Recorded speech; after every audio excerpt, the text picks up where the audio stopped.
I'm disappointed in every one of you. I'm sorry, I don't mean to offend you. I'm disappointed in every one of you. I kiss you on the mouth. No, I'm not cool with that. I'm sorry. One more time. I'm disappointed in every one of you. I mean, I'm dealing with degenerate animals.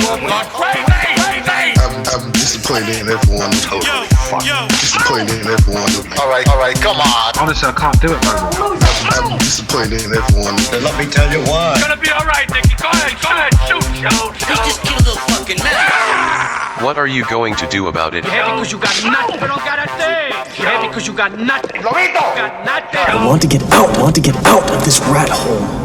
I want to get online. I need BDA Boxing.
Alright, welcome everybody to BDA Boxing Podcast, broadcasting to you live from the true north. This is your friend Mr. BDA, and alongside with me as always my co-host, the one, the only King, Ucho. King, are you there? Sir. Alright, fantastic. We got a lot to get to here, ladies and gentlemen, so let's get right to it. Before we do though, let's get the business side of the way. Don't forget, if you want to keep the gravy train a-rolling, don't forget to check out the Discord page so that we can create some unity.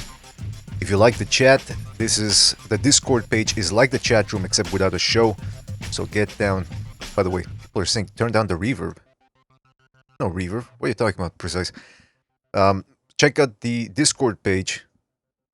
That's where all the goodies are. Check out the Twitter page. If you want to keep the gravy train a-rolling, you know what to do. You can donate via the super chat during the show. You can go to our PayPal page or our Patreon page as well. So that's about it when it comes to this announcement. We're working on the trivia show, by the way. That's going to happen. And so today, a beautiful Saturday, summer day, one of the last few. And we want to talk about the fight that just happened, captured the imagination of a lot of people.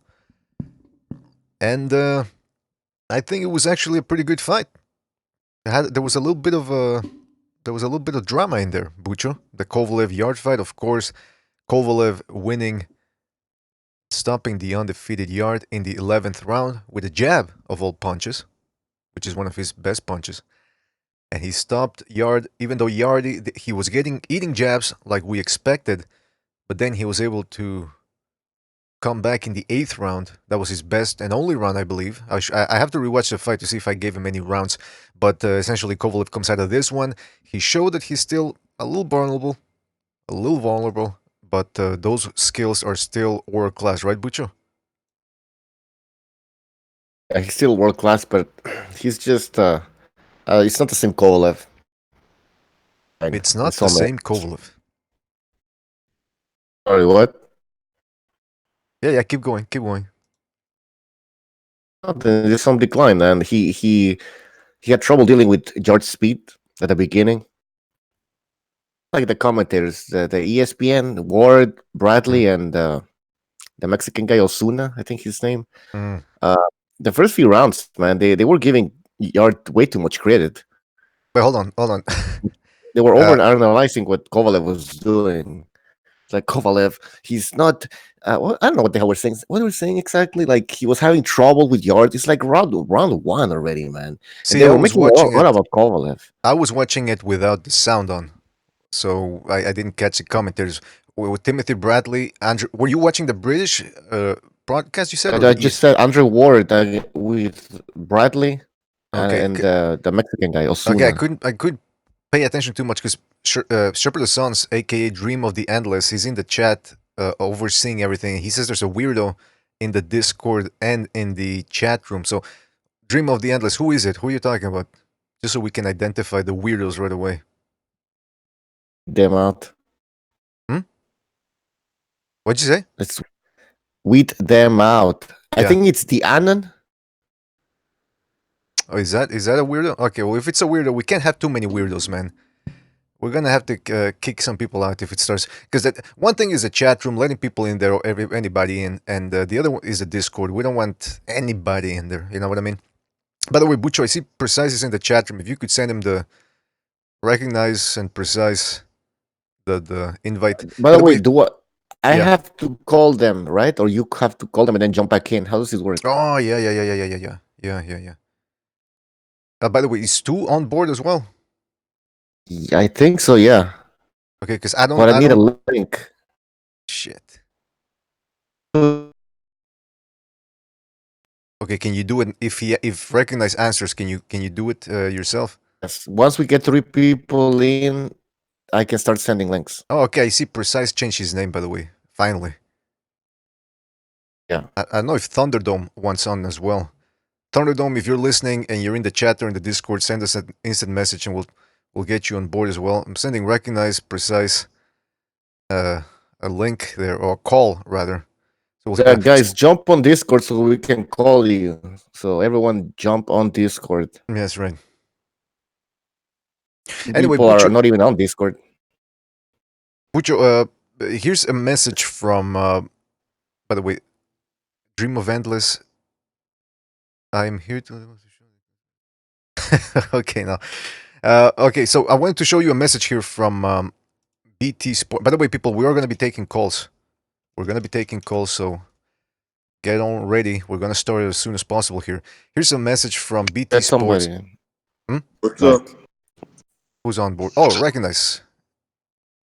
Damn, that's a loud ring. I didn't even know you guys were on. Well, did you catch the fight, first of all? Of course. Okay, good. What did you think about it? Did it go as expected? Did anything surprise you? It just went a little further than I expected. I guess, Yarde is pretty strong, and Kovalev looks, even though I like the win, Kovalev looks a little old. I don't know if you guys picked that up. Like he can be soft to the body. Yeah. He basically, he takes his time, like to land the bigger shots, which paid off in the end. I just thought experience, man. That's what the lack of experience for Yard and the bad footwork, how he resets and he does the same thing. It's just like that stance is like it's kind of bad. It kind of makes him limited.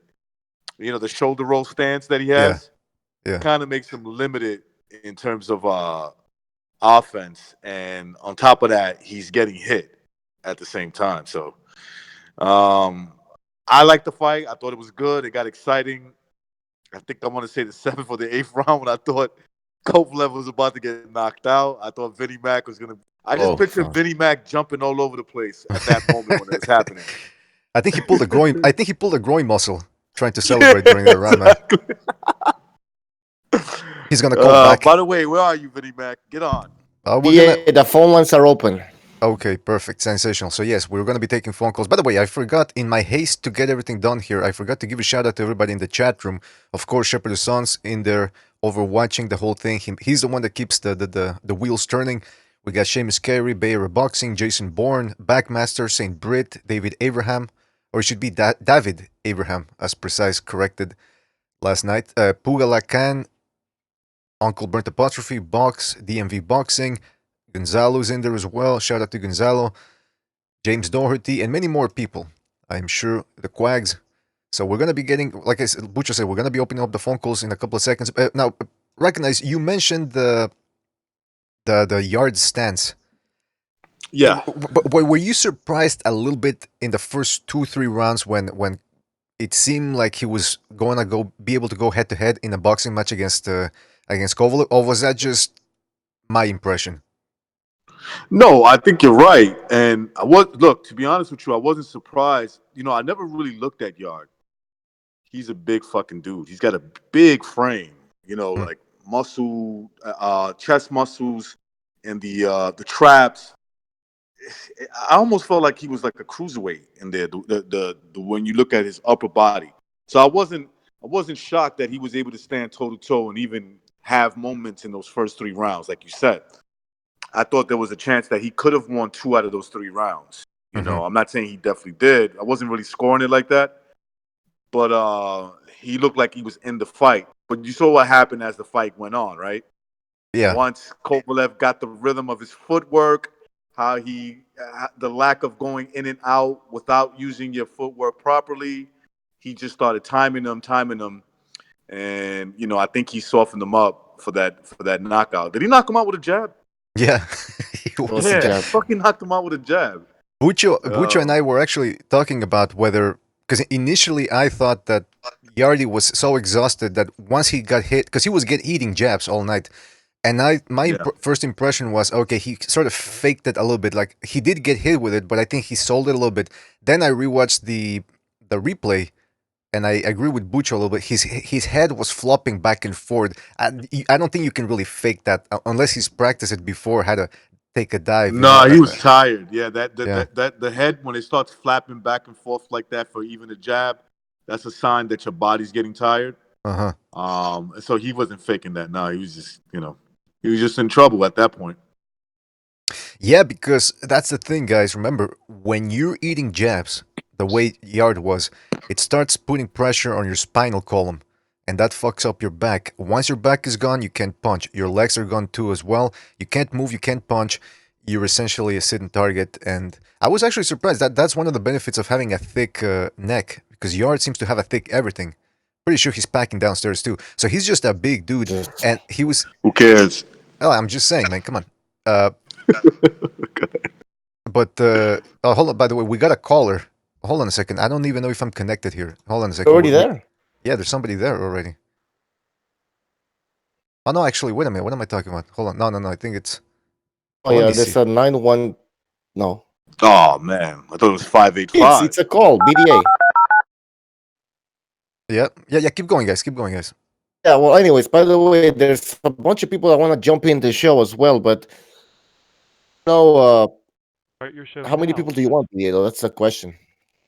Anyways, I'll drop off a little bit, guys. Not right now, so I don't want people to get too crazy. Yeah, he's like, I'll drop off of this.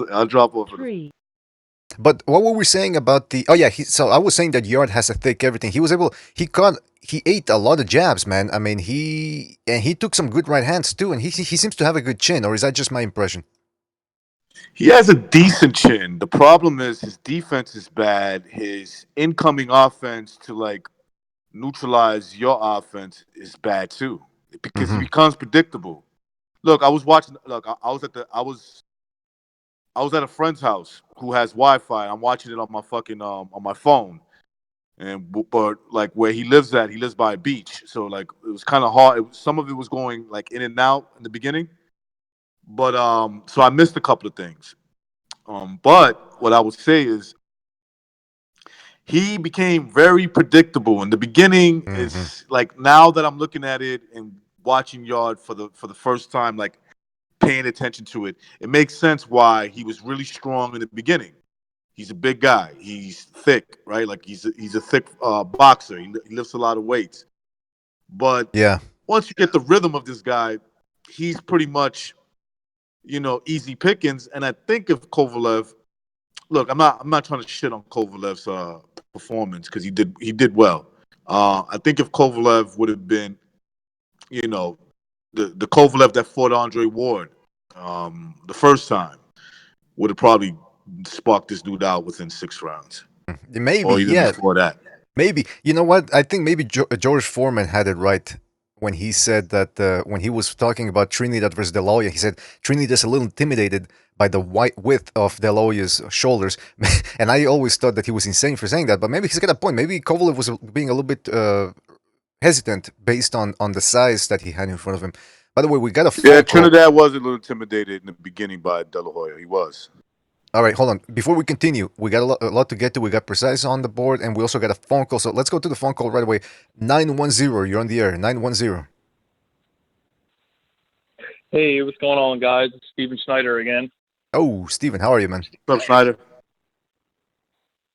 Yeah, hey, what's going on, Recognize? Hey, what's going on? Yeah, man, I just called to basically, reiterate on a lot of kind of what everybody touched on, but at the same time, I'm gloating a little bit because I made some loot. Oh yeah, that's true. Yeah. But I called to say that I thought I was gonna lose that shit in the 8th. I thought Kovalev was done in the 8th. Man, he got hurt so bad. He looks like he was done, and I guess Yarde gassed, but thank God. Ugh. But wait a minute. Yeah, What were great you? fucking fight, though, man. Great fight. I think candidate. No one has said this yet, but I think it's candidate for fight of the year. I don't know about that, man. So far. I don't know about that. I think that. Well, I don't know. Let's get to the panel. First of all, before we continue, I want to introduce Precise, who just jumped on board. Precise, are you there?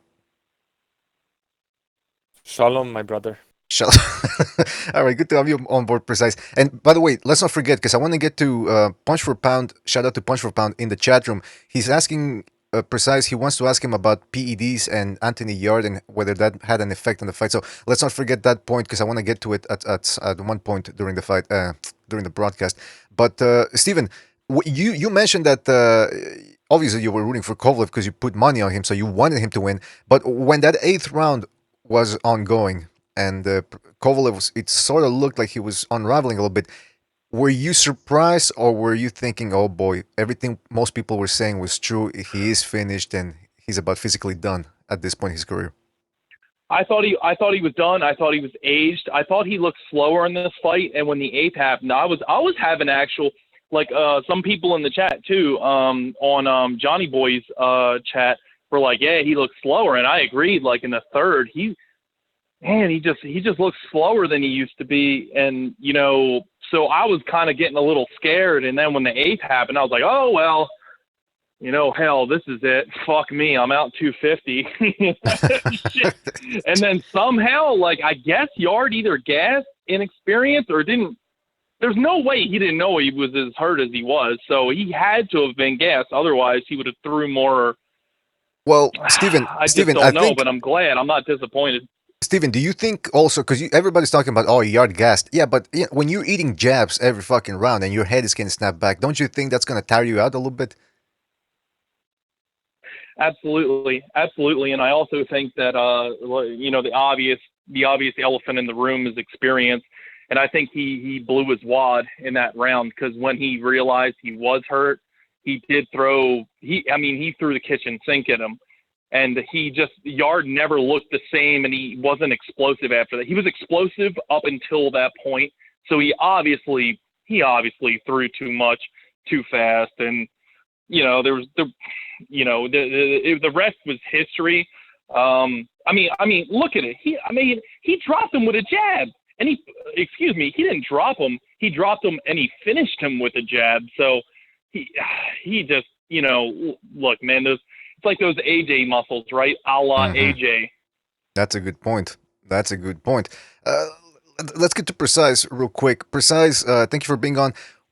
This seemed to go about as we expected. Yarde was able to stand in there with Kovalev for about the first 3 rounds, and then he was eating jabs. Like Recognize said, he ran out of ideas real quick. The inexperience was really apparent. Were you surprised, though, in that 8th round?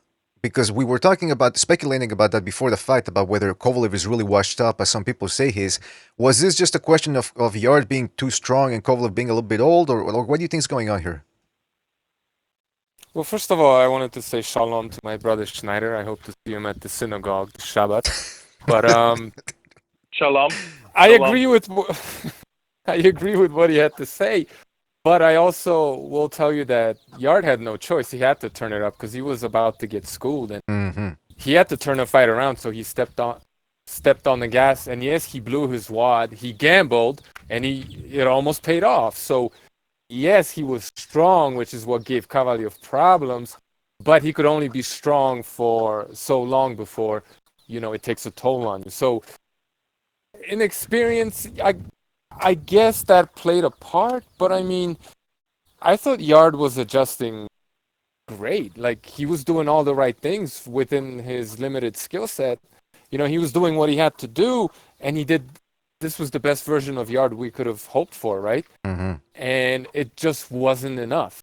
And I also think the reason, like Bucho said at the beginning, Steven brought that up too. I also think Kovalev he's falling off. He's still, number one guy in the division, at least on paper, but he's falling off, and he doesn't got much left. Well, It was apparent that he has slowed down for sure. But credit to Yarde because he forced that out of Kovalev, right? Yeah, listen. Hey, we have another phone call. Yeah, okay, I saw that. Just real quick, I mean, Kovalev and Yarde. I mean, Yarde took a chance, man. Fortune favors the bold, but he was way too bold for Fortune to make a difference here. So, but yeah, we got to give Yarde credit. I mean, he took his chance, and even though hopefully he'll praise to Hashem, hopefully he'll make it out of this with something to learn. All right, 510. You're on the air. 510. What's up, everybody? This is Ross Clot, 222. Oh, representing Rascal. the MOBC. What's the topic tonight? Oh, come on! Would you stop trying to do that? That make it your tagline. That what's the topic of discussion? Number one, that's my gripe.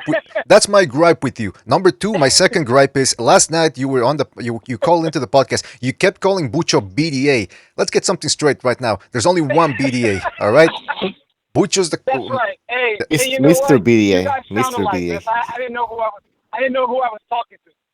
Well, hey, listen, we're anxiously awaiting Vinny's call. I don't know if he's gonna call or not, but he was giving you. He said he was gonna. Yeah. I don't think Vinny is going to call back. What I saw tonight, or earlier in the day, I should say, because the time is different. As I said before, Anthony Yarde is just limited in his skills. He's strong, physically strong, but when you're training and you're not sparring at least twice a week, it's going to show when you have a championship fight like this against a tough veteran like Kovalev. Yeah, that's true, man. I mean, the inexperience was really apparent in this one. I gotta ask you though, because I'm asking everybody: were you surprised when Kovalev was in trouble in that 8th round?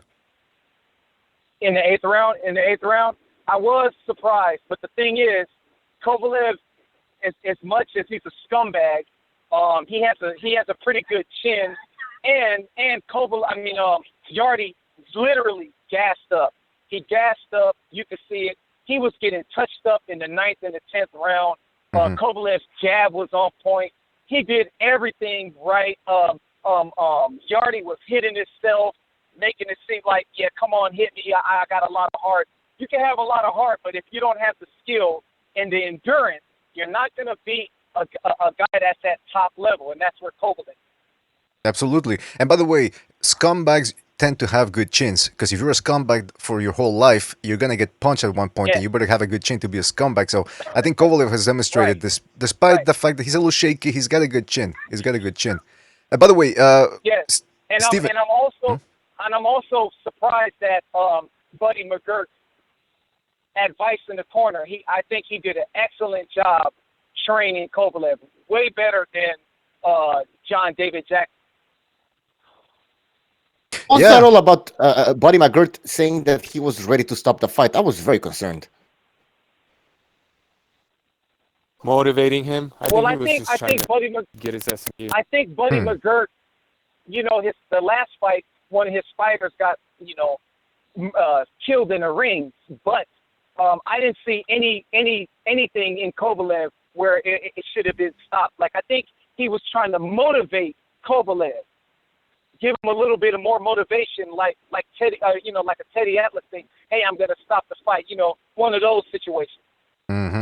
Maybe. I mean, I guess it seemed to work. Whatever he told him, Kovalev certainly came out in the next round firing his jab like nothing had happened.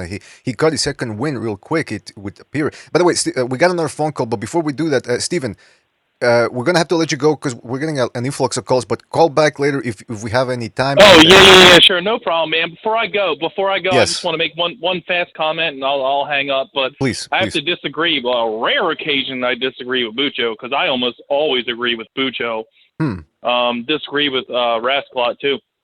But I think that it would have been fine for when Buddy after the 8th round, Buddy said to him, "Look, you have to show me something, otherwise I'm going to stop this fight." And I agree because in the 8th round, he was getting battered like onion rings. He was getting his ass whooped in that 8th round, Kovalev. I mean, he was doing the fucking Harlem Shake, and I thought the fight was over. But in the start of the 9th, let me finish. Can I finish? Jesus fucking Christ, can I finish? Uh-oh. Excuse my curses. But because I'm about to hang up anyway. But in the 9th round, Kovalev came out and he showed his experience and he boxed. He bought himself some time. He recovered, and the rest is history. But I'll tell you what, man, I think Buddy McGirt did nothing wrong, and I think for him saying that about maybe stopping it was absolutely right. But anyway, all right, I'll catch you guys later. All right, thank you, Steven Schneider, for your call. Schneider. I agree with Schneider, man. But by the way, And Bucho, you gotta keep in mind sorry. that said Buddy McGirt, he's under close supervision right now because he just had a fight of Croak, so he's got an image he has to repair in a way. So no, I think if Yarde would have threw some fucking straight punches and get off that fucking stance that he's in, he might have dropped Kovalev. Kovalev was hurt in that round. He's in trouble. But recognize, as I said before, its power might be overrated. And yes, he did hurt him. But Kovalev recovered real quickly in the 9th round. He was touching. Yes, he did. He was touching Yarde all up in that round. What I'm saying is never that knocked anybody out. I think Yarde limits himself the way that fucking stance that he has. It's not a good stance for the kind of fighter he wants to be. That's right. Yeah, because there's no left hooks coming. I mean, when he's in that stance, all he can do is... Oh, come on. Sorry. I'm lowering the volume, sorry. The left hook is mainly to the body. From that stance. From that shoulder roll stance. Recognize. Let me ask you something.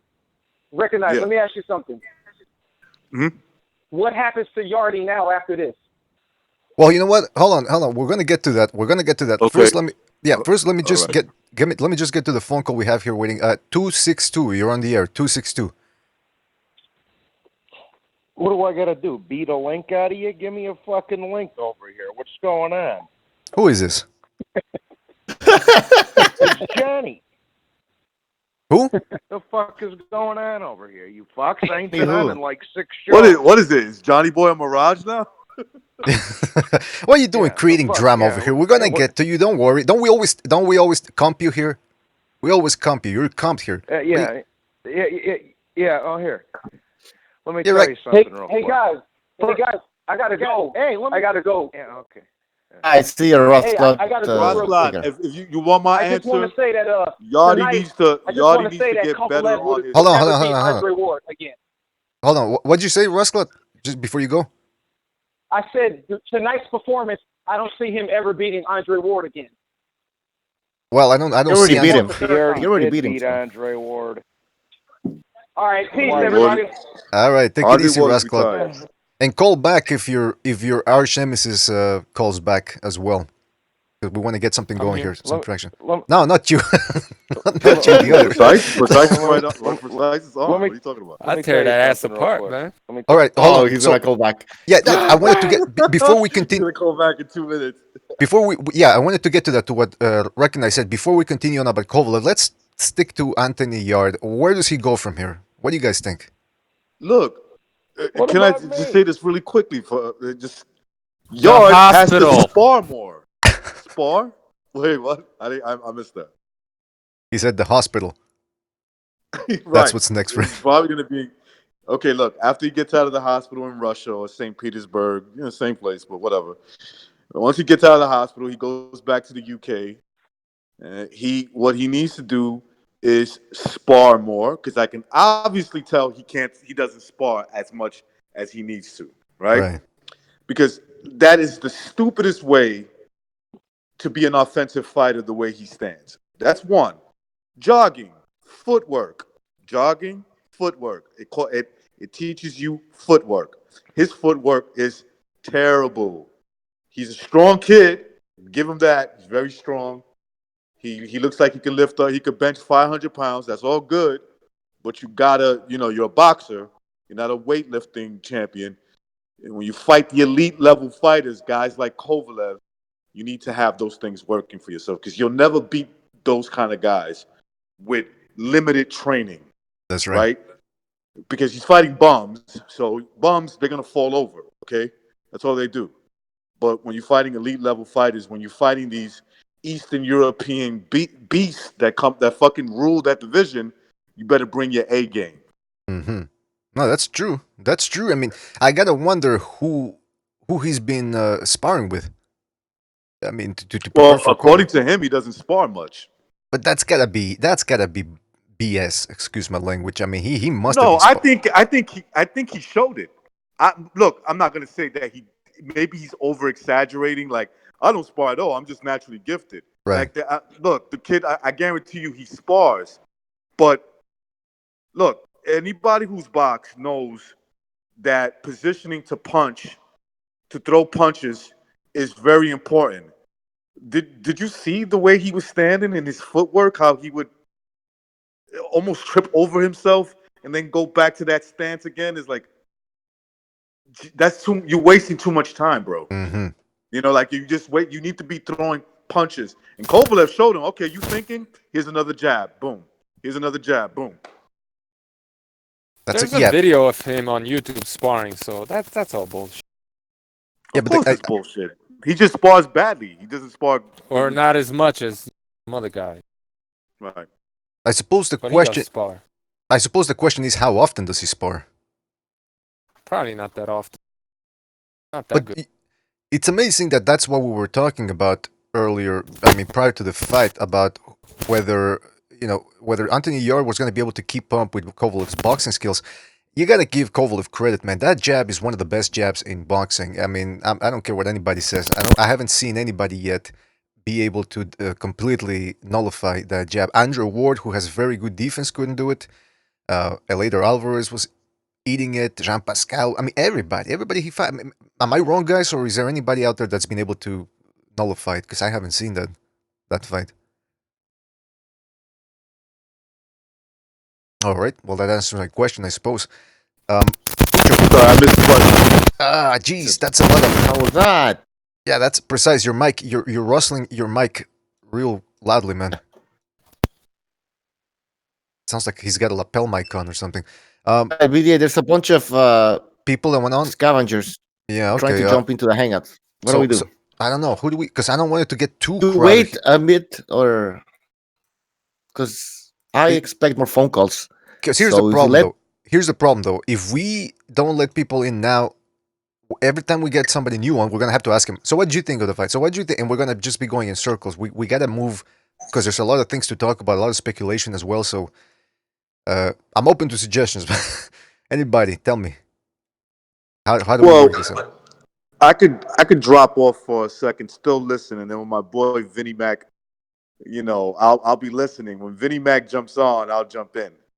But I mean, what I'm saying is, is, or also we let more people in, but when there's a phone call, only the chosen people.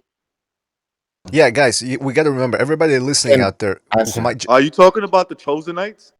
Oh no, I never. But anyways, okay, I just thought you meant the Chosenites. Yeah, you got people out there listening. I was gonna say, then you could just keep precise on, and then everybody else. Oh, but hold on, real quick. If everybody listening who might be coming on board, who's not on the panel right now, if you come on, you gotta stay silent during the phone calls because otherwise everybody starts jumping over each other and we can't hear the callers. All right, so even if you get pissed off by the caller and you wanna say something, you can't. Exactly. You're gonna have to hold it in. Hold it in, like I did Take last the night when I pain. was driving. All right. All right, so I'm gonna invite Johnny Boy and McGregor. All right, I don't know. But we have another phone call. Should I take it? Yeah, take it. All right, here we go. 929. You're on the air. 929. Hey, good evening, guys. It's Virtuoso. Oh, Virtuoso. What's How are you, up? Hey, what's up, guys? So yeah, I just want to touch on the fight between Kovalev and Yarde.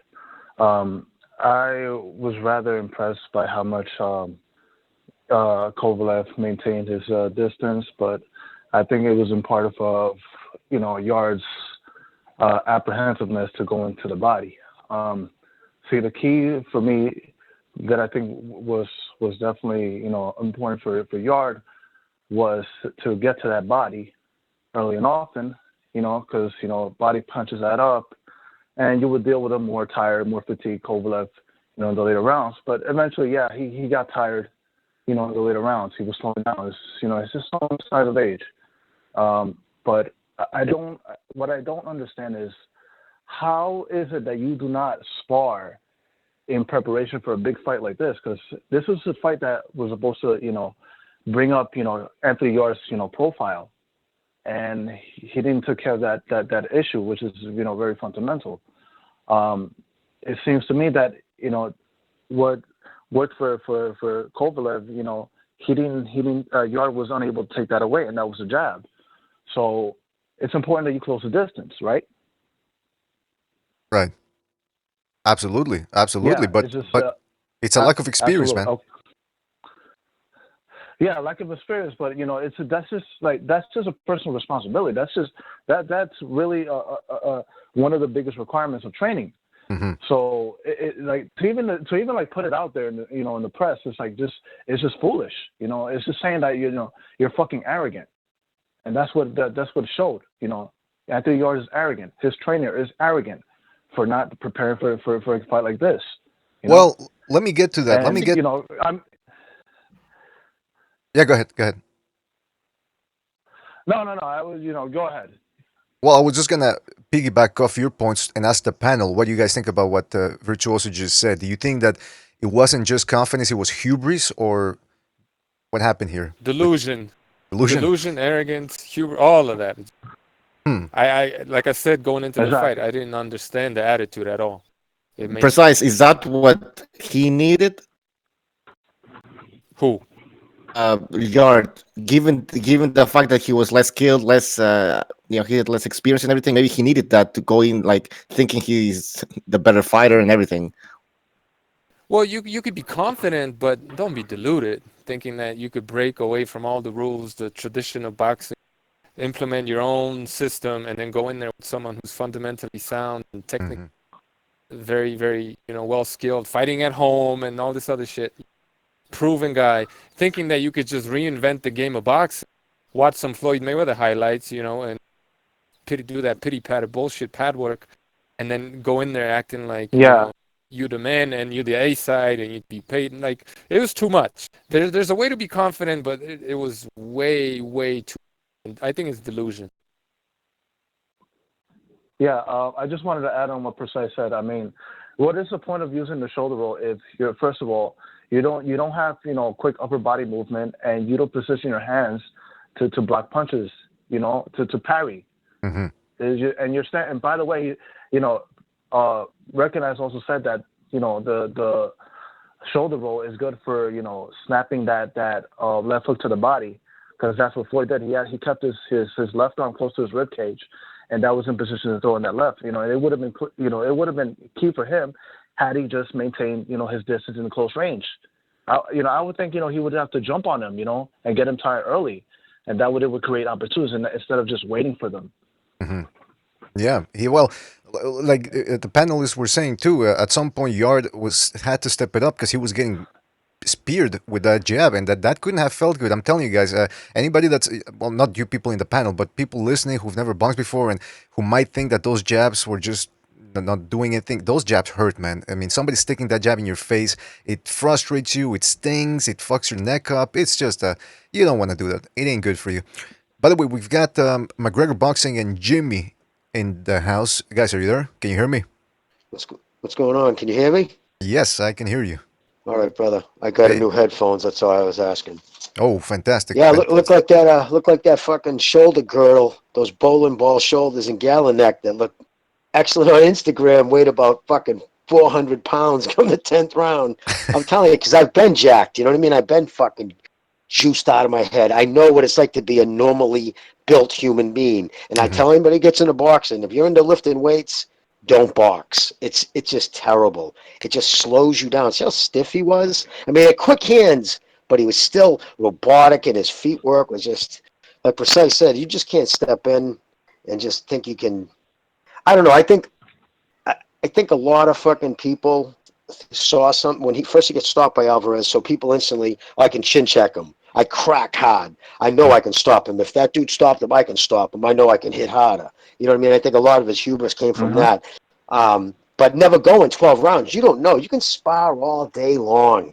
All day, and it's nothing like fights. Even in the amateurs, I mean, I used to spar fucking all the time, but it was just different. It's a different feeling because there's people there, and you're walking out and you realize everybody's here to hopefully watch me get either killed or fucking knock somebody out. It's just weird. It's a totally different mindset. And I mean, it's such a difference. Yeah. You get a Kovalev going into 100 and something professional rounds, championship rounds. It becomes, old hat to these guys. This was a big thing. And again, that fucking was just, you got to pump oxygen, has to go through all those muscles. That's why Kovalev, you know what I mean? See him with his narrow shoulders, you know what I mean? And fucking just normal athletic build. But I'll tell you, when I saw his six-pack, when he took off his fucking robe, I knew right there, I'm like, that kid's in trouble. He took his training serious. Mm-hmm. You know what I mean? He looked tight, so yeah. And just took him into deep waters and drowned. I mean, he fucking got knocked out from a jab. That kid was sucking so much. It's like an alcoholic. You give him a open hand slap, they go to sleep because they got fucking. It's true. It's because the alcohol goes into the same blood system, your red blood cells that oxygen goes in. So when you're drunk, you're sucking oxygen, so you get knocked out real easy. And it's the same thing. It's the same kind of effect in your body when you're sucking oxygen. I mean, he couldn't breathe. He was looking for that. Once he got down, he was like, I ain't getting up. That's why I thought in the beginning, when it first went on live, when he ate that jab and went down, at first I thought, okay, he's selling it a little bit. But then I saw the replay, and like I said, his neck was flopping back and forth. I mean, his head on his, so it did seem like maybe it was the exhaustion plus the punch that really did put him out as well. Yeah, he was just wailed. He was sucking oxygen. You can't be a bodybuilder and a boxer at the same time. He's got to pick one or the other. Either he wants to look great on Instagram or he wants to be a world champion. But by the way, you know what it is? It's his Adidas contract, man. He's kind of going the model route. He's got an image to, and all this other stuff. And I think that's maybe why he doesn't spar, because he mess up his grill. I think he thinks he has a future after, like Martinez Maravilla. But I just wanted to say one thing before I forget, and I'm gonna jump off in a little bit anyway. I have a feeling it's crowded. I think it was the end of the 10th round. I think they robbed Sergey of a TKO. I don't know if you guys noticed. He had him in the corner and he was unloading, and they rang the bell with. Yeah. Like that shit. Well, the ring bell. The bell rang. It was the 10-second warning, except they like rang it all crazy. I think it's the WBO because Frank Warren, he and Bob Arum are both double teaming the fucking WBO. He had somebody ring that bell. Because that's when there's a WBO fight, there's always a Cuban referee there. I forgot his name, but and that's another thing that gets me. There's all this talk about how you can't win on the cards in Russia. The co-main event just proved that once again. But there's all this shit that there's corruption in Russia, this and no. The UK in this case imported their corruption into Russia, and they saved Yarde's ass. What should have been a TKO at the end. Well, they couldn't save him they couldn't save him in the end. And by the way, Frank Warren is pretty quick. Remember, this guy can dodge bullets, and even if he eats a bullet, he can still make it out alive, whether it's in the head, in the heart, whatever. This guy's an immortal. By the way, Virtuoso, we gotta move on. But anything else you want to say before we let you go? Yeah. If I'm Canelo Alvarez, I'm getting that contract ready because he's about to be a 4-division champ. Oh, come on. All right. We'll stick to that subject. Yeah. We'll explore that subject in a couple of minutes. But it's a good point to raise, or to talk about, rather, a good subject. Yeah. All right, Virtuoso, thanks for calling in, man. Yeah, thanks for having me on, man. Peace. All right, fantastic, always. All right, that was Virtuoso. We want to explore that subject in a little bit, but first we got another phone call, 757. You're on the air, 757. G Boogie in the house. Oh, G Boogie, man, how are you? What's up, brother? What's up, G Boogie? That was an exciting fight. Hello? Yeah, we can hear you. We can hear you. Yeah, I thought somebody had a comment. No, that was just Revolucion doing his Puerto Rican jive.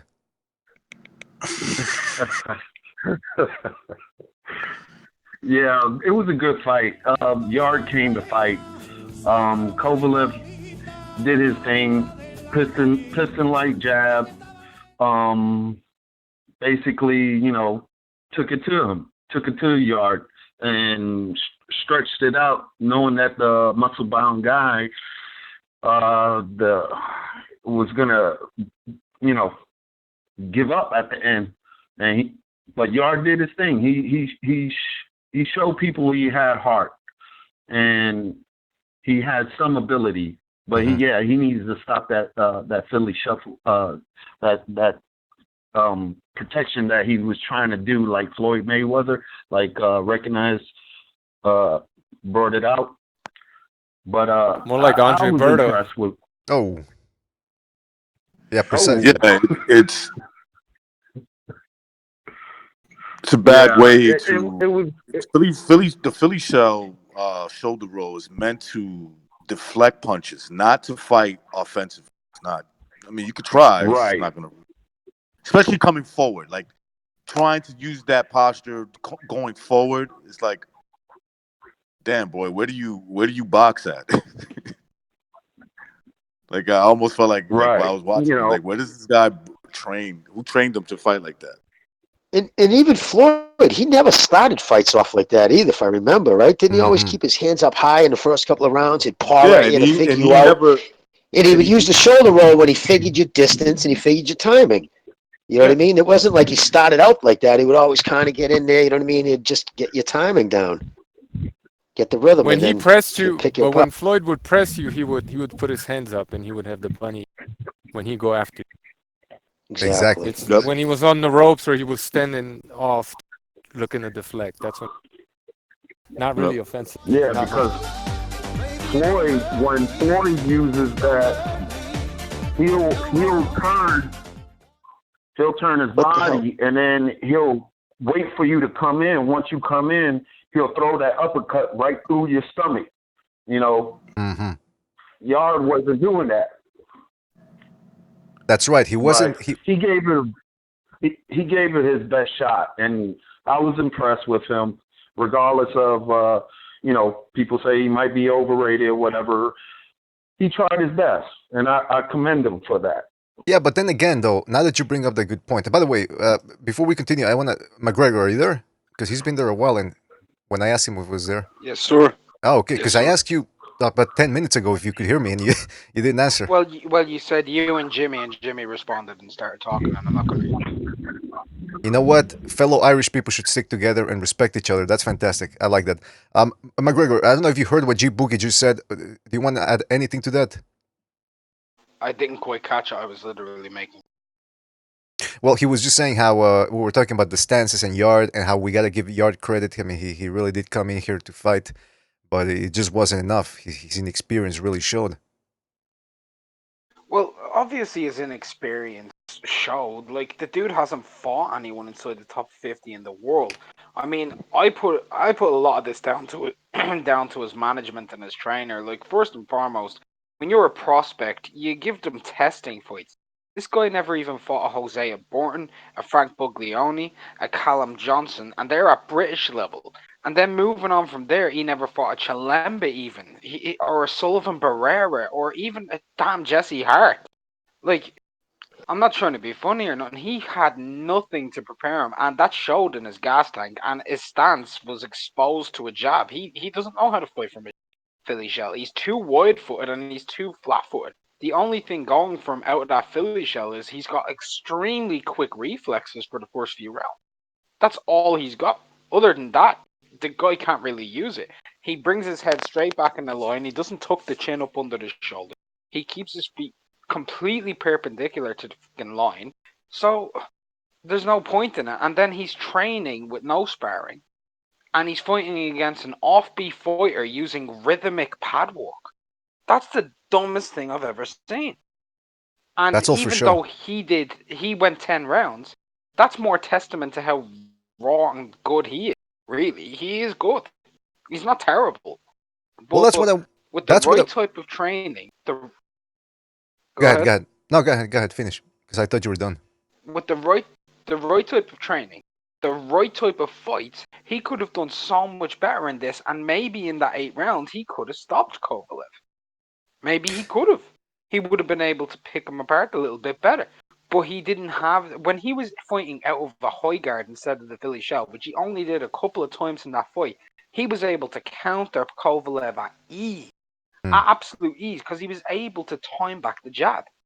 And this was a basic fundamental that's gone because he has a trainer who has zero experience. And Yarde said him and his team, they've zero experience at this level. But Sunday Ajoy has no experience at any level, not even amateur. This is his first real fighter. Most of his amateur fighters haven't even made it past. This is the first guy that made it past a domestic level, and I'm talking, when I say domestic, I mean local competition.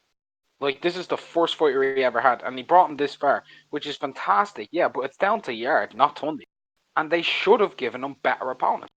Yeah, that they should really have given him better methods. They really messed that up, man. Before we continue, we're gonna give a shout out to Steven Schneider, who donated via the super chat, and I also want to give a shout out to Virtuoso, who gave also a contribution via the super chat. He says a knockout win with a jab equals KO of 2019 candidate. So he believes that there's going to be a candidate for... I don't know if he's targeting knockout of the year or fight of the year. Before we continue on with that, with Yarde, I want to ask G Boogie, did you think... Because we're all giving Yarde props for making it as long as, almost to the limit against Kovalev. But then again, we got to ask, how much of that was because of his physicality and, punch for pound, keep saying in the chat room, the fact that he might have been taking some extra supplements. What do you think about that? Are the skills there, or is it mostly his physicality? This for anyone? Djibouti, Unrivaled basically summed it up. He didn't have the experience, and he didn't have the, how can I say, he didn't have the experience to fight in an elite level, and that's all. And this is no disrespect to Kovalev. He's getting diminished because he's been into wars, okay? And he's looking his age. And this is from my perspective. Mm-hmm. But I still give the young man kudos because of his abilities. He is strong. I don't know if he's taking any extra supplements, as you eloquently put it. That's right. But I do believe he's 27 years old. G Boogie's drowning. Yeah, so it's not just me, right? Yeah, G Boogie, you sound muffled.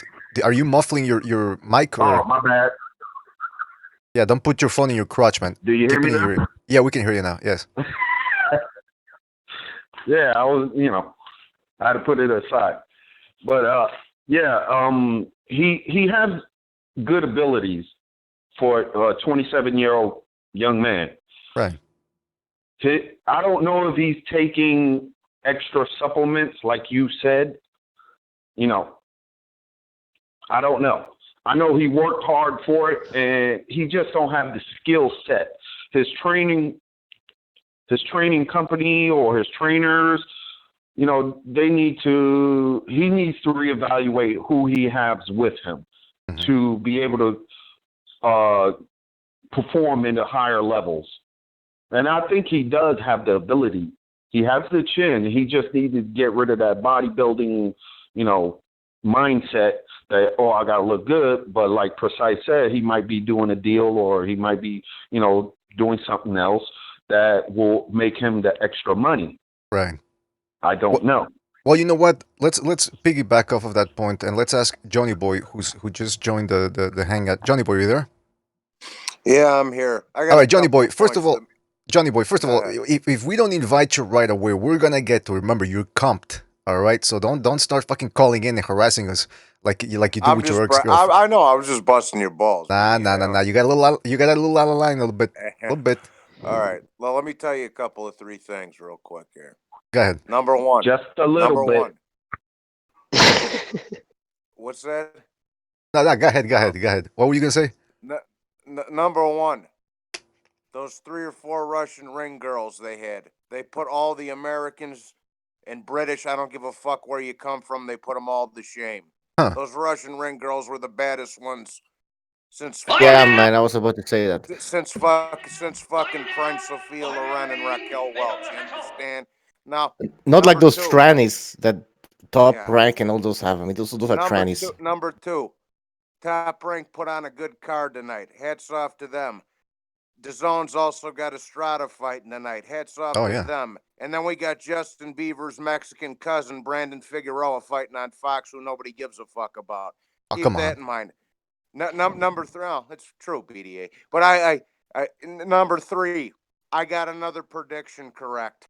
I got Pacquiao Thurman, I got Ramirez Hooker, and I got fucking Kovalev Yarde. I said late knockout. I told you guys, I got a fucking crystal ball. Don't fuck with me. I'm now, smart and I want respect. I'm smart and I want respect. That's what you're sounding like right now, Johnny Boy. You better watch it. All right, Fredo. Now here, and then the other thing is this, man. And the other thing is this. I don't give a fuck about Yarde not having no fights. No. Now people come with excuse. No. Kovalev's 40. That kid had 18 knockouts or 18 wins, 17 knockouts. No. Kovalev's 40. It's a good fucking win for him at this point of his career. Well, hold on a second. We talked about that prior to the show, but we were saying that the inexperience was really going to show. I mean, this was a guy with very little amateur experience, no hard fights at all at the professional level. And I had more amateur fucking fights than Anthony Yarde. But here, listen. Well, I don't give a fuck. You throw me a mill and I get to be around them ring girls, I'll fucking fight Anthony Joshua and he can have a ball bat, okay? I don't give a fuck. Now, no. That was a good win for Kovalev at this stage. Well, what does the rest of the panel think about that? Did Yarde take the type of beating that's going to affect him down the line, or because he's got, like I said, he's got good instincts. He seems to be a pretty physical. Doesn't matter. It depends where his mind is at. This, Precise talked about. I don't know if he meant this joking around, but or it's true. It wouldn't surprise me that the kid is into modeling. I mean, if that's going to be his focus, look, I'm not saying you can't do both things, but if you're into modeling, and you're worried about getting your face damaged, it's not going to work out. Boxing is not going to work out for you. So no such thing as a halfway gangster, right? That means he needs to go do some. That's like saying that some underwear modeling or some shit. Right, he's like a halfway gangster. You can't do that when you're dealing with all the way gangsters, right? And that light heavyweight division, right. all the way, they all in gangsters. So. Sorry, I only sell dope on Tuesdays and Thursdays. I don't know what to tell you. Yeah, exactly. Gonna be a part-time prisoner. Phone call. Another phone call. Can I say one more thing before I leave, sir? What?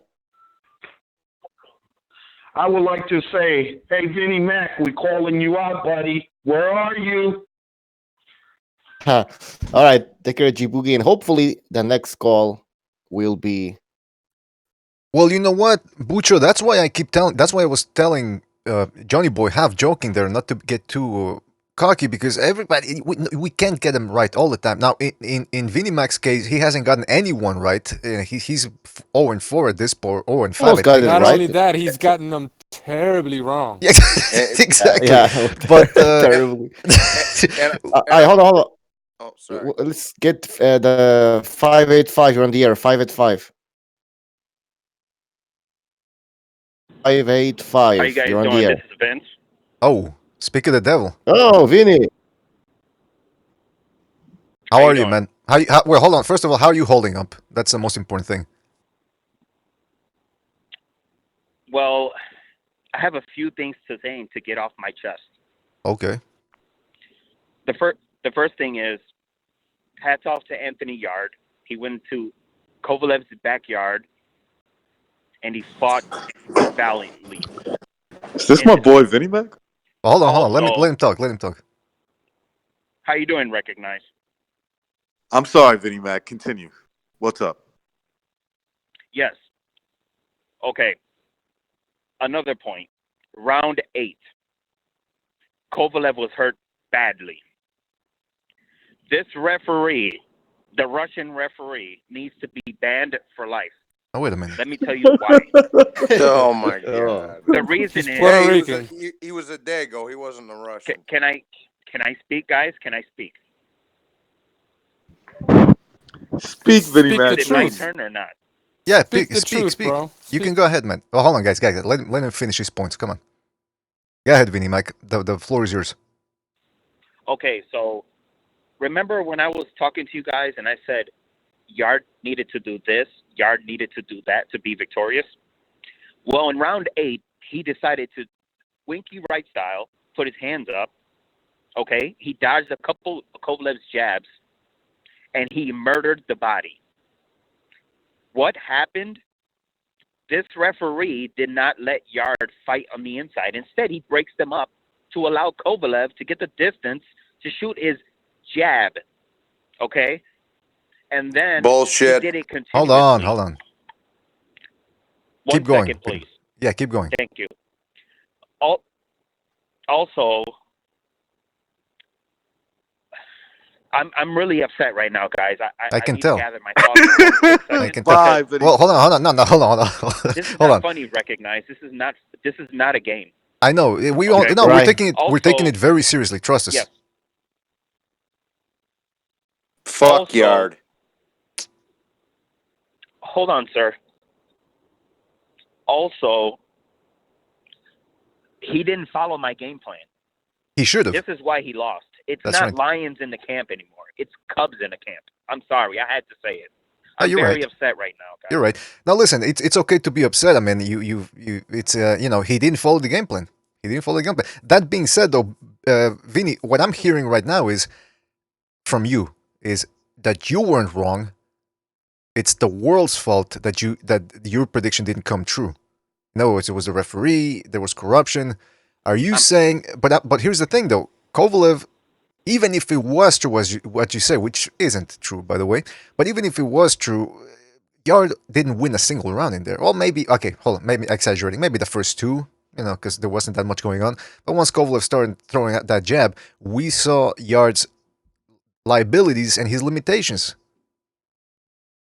What do you think about that, though?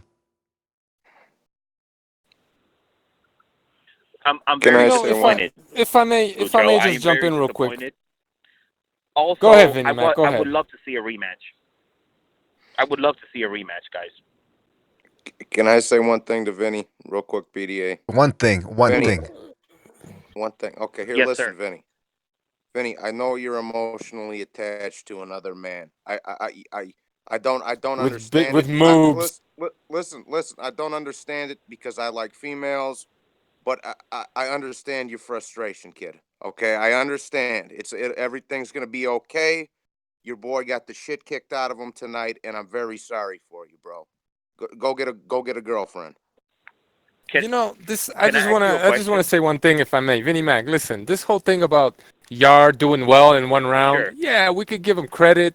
We could say that's a good game plan, but that's like me standing on the start line to a marathon with all these tall ass Kenyans who know they gotta run 26 miles or whatever the hell it is, and they're gonna pace themselves, right? And I just sprint from the get go and I win the first 100 meters, and then I act like I did something, right? When there's still fucking 26 miles left. So yeah, we could give the guy credit for doing that, but he couldn't do that for 12 rounds, right? He couldn't do that. Obviously, he couldn't do that enough to beat someone like Sergey Kovalev. So while theoretically it might have been a good game plan, it was the wrong game plan for. But hold on, precise. Your analogy is not quite correct, because what Vinny's saying, the correct analogy would be, according to what Vinny's saying, is you're running against these Kenyans and you're winning, but then all of a sudden somebody comes in with a hammer and hammers your toes and you can't continue anymore. In other words, he's saying Kovalev was... Tanya Harding bust my kneecap. Yeah. That's what Why? Yeah. But the problem with having game plans for fighters, you know what I mean, or what you expect a fighter to do, or what in your head you could know they could do, because, like, be honest, this might not be a popular opinion, but I think Canelo's all wrong for Kovalev. Hold on. Canelo's a vicious body puncher. But anyways, that meaning that's the way you would want to attack Kovalev, the body, and keep things close. But just because you know that's what to be done doesn't mean the dude has the abilities to do it. Because at the same token, the other dude's punching you in the face. And everybody's got a game plan till you get punched in the face, you know? That's right. That is absolutely correct. Now, Vinny, I gotta ask you though, because before the fight you said that you were gonna come back because you predicted Yarde was gonna win, and you said you were gonna give it to us. Really give it to us deep dick style. Now, I gotta tell you something, man. You said you were gonna go after all of us. I think you said Rascal first, then Recognize, I think then Butch, and then you're gonna work your way over to everybody else. But what's the point though? Even if you would have gotten it right, what would have been the point of saying I told you so? If you got one prediction right so far. The point is, I just wanted to let you guys know that I have a boxing eye, okay? I have an eye for boxing talent. I know who's going to win, but unfortunately, in this situation, things like the referee, he didn't let Yarde work. If Yarde would have listened to my game plan earlier, he would have knocked Kovalev out, guys. Let's be real about this. Recognize, what do you think, man? I wanna get Recognize's take on this. Oh, he dropped off. Oh, you drove him off, Vinny. You drove Recognize off. He can't. No, yeah, McGregor. McGregor, go ahead. I'm still here. I'm not going anywhere. If Vinny, you guys want to give me something, Vinnie that's Mac, fine. Excuse my language, but you know what I mean. Vinnie Mac. Go ahead, McGregor. Listen to McGregor. So I have a question for Vinnie Mac. He said that he'd come back and he'd ask us all, right, to explain step by step what went wrong for Kovalev tonight. So in return, I'd like Vinnie Mac to explain what went wrong and how Yarde wasn't able to get past the jab bar one round. So how come for 9 rounds Yarde was getting pieced up and dissected by just a simple jab from a man who you said was coming to the end of his tether and was shot? How he couldn't do this? Could you explain that to us step by step per round? Yes, it's simple. He didn't follow my message. What he did was he was trying to get inside, but was not worried about the jab until it was too late. His corner was absolutely horrible as well. He needs a new team. He needs a new coach. Yes. Excuse me? The fuck is that? Hello? Yeah, you're still on. Yes. He needs a new coach. I advise him get someone like John David Jackson to show him the ropes. He still has a lot of potential. Excuse me. Hello? Yeah, you're still there, man. Keep going. Yes. That's all I have to say. I'm highly upset right now. I'm sorry, guys. Well, listen, I gotta tell you, man. The thing about you keep saying that Anthony Yarde should have done this, should have done that, and you got a good eye for boxing. I think you're talking about your brown eye, man, because you haven't had one goddamn prediction straight. Now, here's the thing, though, Vinny. You say you got potential. I'm gonna take you under my wing. I'm gonna mold you into a guy who can get predictions right. What do you think about that? Is that something would you be willing to work with me on then? As of right now, I'd say hold on a second. I want to hear. Trust my gut instinct myself. Sure, no. You haven't gotten a prediction correct on this show so far, man. And I'm trying to help you out here. I'm trying to mentor you to success. Now, do you want to succeed or do you want to keep getting predictions wrong? I want to have it my own. You want to have your own opinions. Well, let me tell you something. Your opinions suck right now, all right? So you need to come see me, man. All right? You need to come see me. Can I ask him a question too, Boots? Yes, please. Yes. No, and I'm just wondering now. What are you American? Obviously, right? Yeah. Okay. I'm 100% Now, do you American. have what's that? This thing's fucking I'm sucks. 100% American, sir. Okay. No, I just want. All right. So, all right. No, I just want. All right. Now you seem very emotionally, like you seem to really get in the box, very emotional. I think maybe I'm not trying to bust your stones, dude. I don't know. I'm just saying that might be a problem, bro. You got to take your emotions out of it. You got to think clearly. Like if you think clearly, it was kind of clear that you look at the dude's resume, you look at how he fights, his style. You can't. I mean, this is boxing's like any other pro sport. You can't play at it. You can't pretend to be a fucking world level fighter. Now, if Kovalev was 31 years old, that dude would have been fucking sleeping. He couldn't, because like Precise said, he kept leaning back. He kept going back on the line. No, I'm sorry, McGregor mentioned it. Perfect. He kept, dude, that's something that got beat out of me by the time I was 14 years old. You never bring your fucking head. And Kovalev, every time he did it, he would jump in, got over, he got a little too fucking, and you remember a couple times he almost fell over him trying to throw, because he was like, oh, you son of a bitch, I can't believe you're doing that. Because as a pro, you almost never see guys do it so, he was just bringing his head straight back on the line. It was incredible. I was seeing shit in there that, and then when he would fucking miss, he was on a shoulder roll, he would bring all his momentum, and he'd have his back turned. He's lucky fucking that Kovalev wasn't want to be dirty, because I would have thrown a couple in the back of his dome. Now, wait a You got to minute. protect yourself at all time, you know? I'm just saying, this kid, I'm not questioning the kid's hot. I'm not questioning any of that shit. And who knows, you know what I mean? Get with the right trainer. I think like a Breadman Stevens would be good for him. He needs somebody, you know what I mean? Something like that. And who knows where he could go. But I think you got to just take your emotions How out of about it, bro. Teddy Atlas? That's all. Vinnie Mac. I'm not gonna Recognize sugarcoat this. one thing real quick. I think I'm done with these UK fighters because they've been disappointing me lately. Anthony Joshua, prime example. Now Anthony Yarde. I don't know, guys. I don't know about UK fighters anymore. I don't know What are about your you, thoughts? though. I don't think the UK is a We problem. you might be onto something about UK fighters. I don't know. I don't know if that's what it is. Oh. No, listen. I'm not gonna sugarcoat it with you, okay? I'm gonna cut the shit and get down to brass tacks. You got to take your head out of your ass. Okay, Vinnie Mac?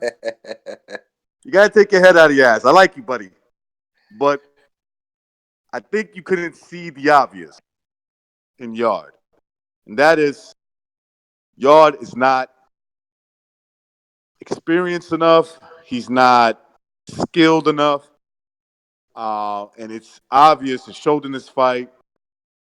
And he's lucky he didn't fight Kovalev just like 2 or 3 years ago, because he would have got knocked out probably even in worse fashion. But maybe you're right. Maybe he needs a new trainer. Maybe he needs all that stuff. But going into this fight, there was I didn't think, besides the 8th round, where I was thinking of you, Vinnie Mac, when that happened. I was like, oh shit, somewhere Vinnie Mac is jumping all over the place. Probably somebody's calling the cops on him right now because he's making too much noise. I thought about you. But other than that, the fight was pretty much as expected. It was a wash. And I don't see all the conspiracies that you see. Maybe I got to go watch the fight again, but I doubt that I'll see the same things you saw. Other than your boy, was not built for this. And until he gets his mind right, he may never be built for the elite level in boxing. Can I say, yeah, we got to move on from Vinny. But Vinny, anything else you want to say before we let you go? Yes, I just have one thing to add. Next week, I'm sorry, guys, but I have to pick Luke Campbell because of his height. Oh, come on. He has a jab. Lomachenko has never fought anyone You're with just a jab. now you're just trolling, Sorry, guys. man. Yo. You guys have a great night. You too there. Take care, buddy. Yeah. Did he just pick Lomachenko for? I mean, Yeah, to man. lose to Campbell? God bless the inbred. That's all I can say. Come on, now hold on a second. I told you, Bucho, what I thought about Vinnie Mac. Not that I don't appreciate his calls, I like Yeah, it. but But I think I know what he's doing.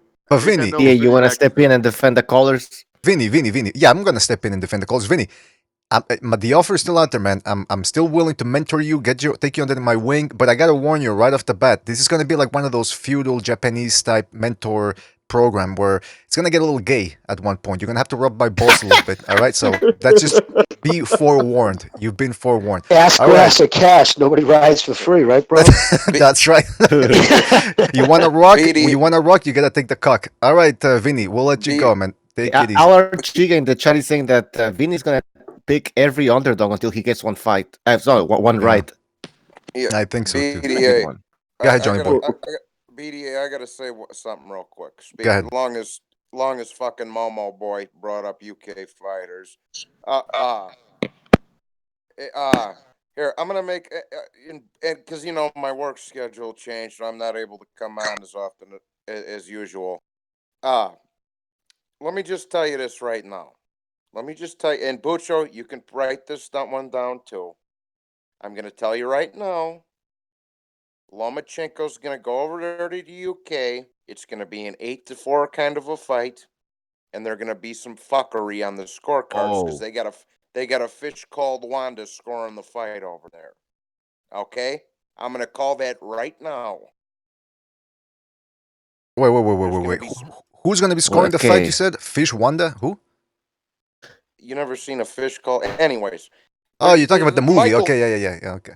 Yeah, the fish called Wanda's going to be scoring the Luke Campbell Lomachenko fight. Is my point. Him and Michael Caine are going to be the two judges. So I'm going to tell you right now, there's going to be some fucking around on the scorecards over that fight because I do think it's going to go the distance. I think Lomachenko will beat him, like I say, in an 8-4 type of fight. But I'm calling it right now. There's going to be some kind of split decision, draw, whatever the fuck. I'm calling it right now. Bucho, you can write that down, dog, because I might be Already at work written down. when you guys. What's that? I got it. Oh, okay. Just because I might be at work when you guys are fucking doing your predictions, so all right. It'll be a garbage decision of some sort, or a fugazi judge of some sort. You guys think the British media is going to be all over Lomachenko's dick, talking about how he's fighting on the road, coming to a hostile territory where he can't get a decision, knock the guy out. You think they're going to play that card? Like, of course, not. They've already started it. Oh, really? They're saying he can't get a decision in the UK. Is that what they never say? No, I never wasn't gonna saying. say that. I wasn't saying that. What I'm saying though is that like, oh, he's on the road, blah blah blah blah. Like they've already started that line. Already started. But like the whole. I just want to say this, Johnny. Like Yard deserves credit. Don't get me wrong. It is a big thing that what he did going over to Russia. Don't get me wrong. But it's like that kind of shit when it comes to Western fighters happens once in a blue moon. And all these other guys from the East, every single one of their goddamn fights is on the road. Big fights. And what I didn't like about this in this particular situation is that the fact that Yard was fighting on the road overshadowed the fact that Sergey was having his homecoming fight, possibly one of the last fights of his career. So that's just my piece, man. And this whole idea, once again, before I shut up, about how fighters get robbed in Russia. Who? Povetkin and Lebediev? Give me a break. Hey, by the way, where did Povetkin Klitschko take place? Was that in Russia or Germany? That was in Russia, and he got fucked. Yeah. Okay. And Lebediev, who was the promotions, he was the home guy, right? Even though he did fight another Russian, that guy fights in America. Lebediev was, Lebediev was the world of boxing star, right? And a fight where they could have given it to him, and nobody would have cried robbery. They gave to Gassiev. So I don't want to hear any of this. Like fighters don't get fair decisions in Russia. None. And if anything, tonight, am I wrong? If anything, I thought that referee was fucking with Kovalev more than the other dude. I'm like, wow. I thought he was stepping in a couple of times where Kovalev was about to put in some work, and it's like, I don't know. I didn't feel the referee was leaning towards for Kovalev's favor at all. So I don't know what that kid was talking about there. Jimmy, and Precise. I agree with both of you. That ref was kind of jumping in the middle of an exchange and shit, or Kovalev was trying to throw the 1-2 or something, and he'd fucking pull him apart, whatever the fuck it is. But yeah, I agree with. And to Precise's point, bro, all of them All of them have been on the end of some bad decisions. Kovalev, Golovkin, Loma, fucking they were setting Vosdik up to get robbed against Adonis Stevenson. They were setting fucking Usyk up to get robbed against Bellew. All of them have been fucking on the end of some bad scorecards, whether it went the distance or not, bro. And I'm telling you right now, like I just said, this fucking Lomachenko Campbell fight is going to be no different, bro. Well, let's talk about the Russians and stick to that theme. Because we talked about Anthony Yarde. Hopefully, he can make it out of this with something to learn and becomes a better fighter. Because I did like his chutzpah. I did like his panache and the fact that he was willing to go over to Russia for this fight, despite his inexperience. Now, where does Kovalev go from here? Because I'm going to put up the ratings here on the screen, light heavyweight ratings. You still got Barrera at number 10, Marcus Brown number 9, Jesse Hart number 8. I don't think any of those three guys are really that great to become the number 1 or ready to. I don't know why Baidu Jack, they still have number 6. I think there's something wrong there with the ratings. The real interesting fights here are Vosdik, Beterbiev. Those guys are going to fight. Then you got Bivol. Guys, I got to ask you, would you rather see Kovalev in there against? Not necessarily the biggest, most meaningful fight, but the one that you think would make the most interesting fight. Well, here, let me just get my answer out of the way real quick. I want Vosdik Beterbiev winning. It'd be for 3 belts, first of all. And they're the most highly rated of the bunch. The Bivol fight's not going to happen. It might, but we'll see. And also, and Marcus Brown's the best light heavyweight in the division. We all know that, too. So maybe he should fight fucking Marcus Brown, who just got the shit kicked out of him by a 40-year-old Pascal. Wait a minute, 40-year-old Pascal. What does everybody else think about that? Would you agree with Johnny Boy? Well, I'll be surprised if he doesn't take on Canelo next for the money, because it'll be over $10 million guaranteed. And, yeah, big money. Because think about it. I don't care if he fights Bivol, if he fights any of those guys. What was he looking at? $2 million tops? You know what I mean? We're talking if he fights Canelo, it's a payday. And for all the wars he's been in, right? Because Ward doesn't have that big fucking, obviously by the pay-per-view numbers, doesn't have a big fan base. For all the wars he's been in, as long as he's been around, think about it. What's his biggest payday? I don't think it's been over, 3 million, 4 million? No, probably Ward was not like even, 3.4. yeah. So think You're about it. right. When he's seen all these other motherfuckers pulling down 10, 15, 20, $33 million, Triple G, you know what I mean, against Canelo, he sees that money. I think Canelo would fucking eat him up. I just think that's what would happen. But at his age, if I was him, I'd take Canelo because of the money. I'd say, fuck it. I'm almost 40. I got a few good cases I'm looking at. Lawyer fees I'm fucking paying. I'm going to fucking be into a war with one of these young fucking Russians, right? For what?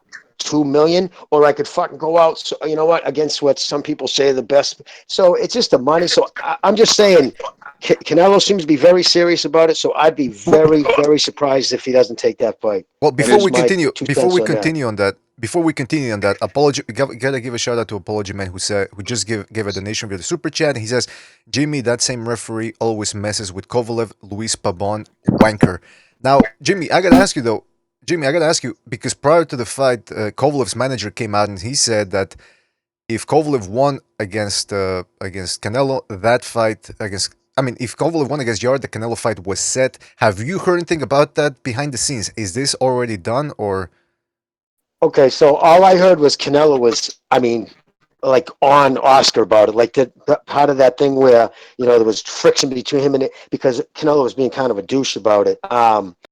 And yeah, so Kovalev. So I didn't see the beginning. Actually, I only caught it like in the second round on, so I didn't even see any of that. But that's why I'm not surprised because that's life changing money.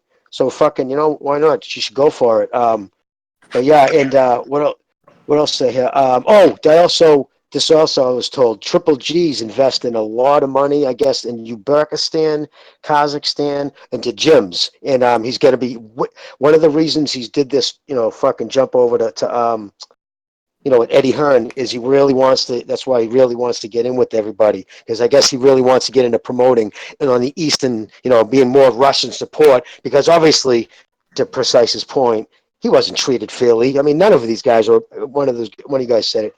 You know, they're all taking it in the ass in America, and they know it now. You know what I mean? So they want. I guess he's going to really get into it. So I'm curious. He's a smart cat. He's edgy. So I wish him the best. But now, wouldn't that. it be great?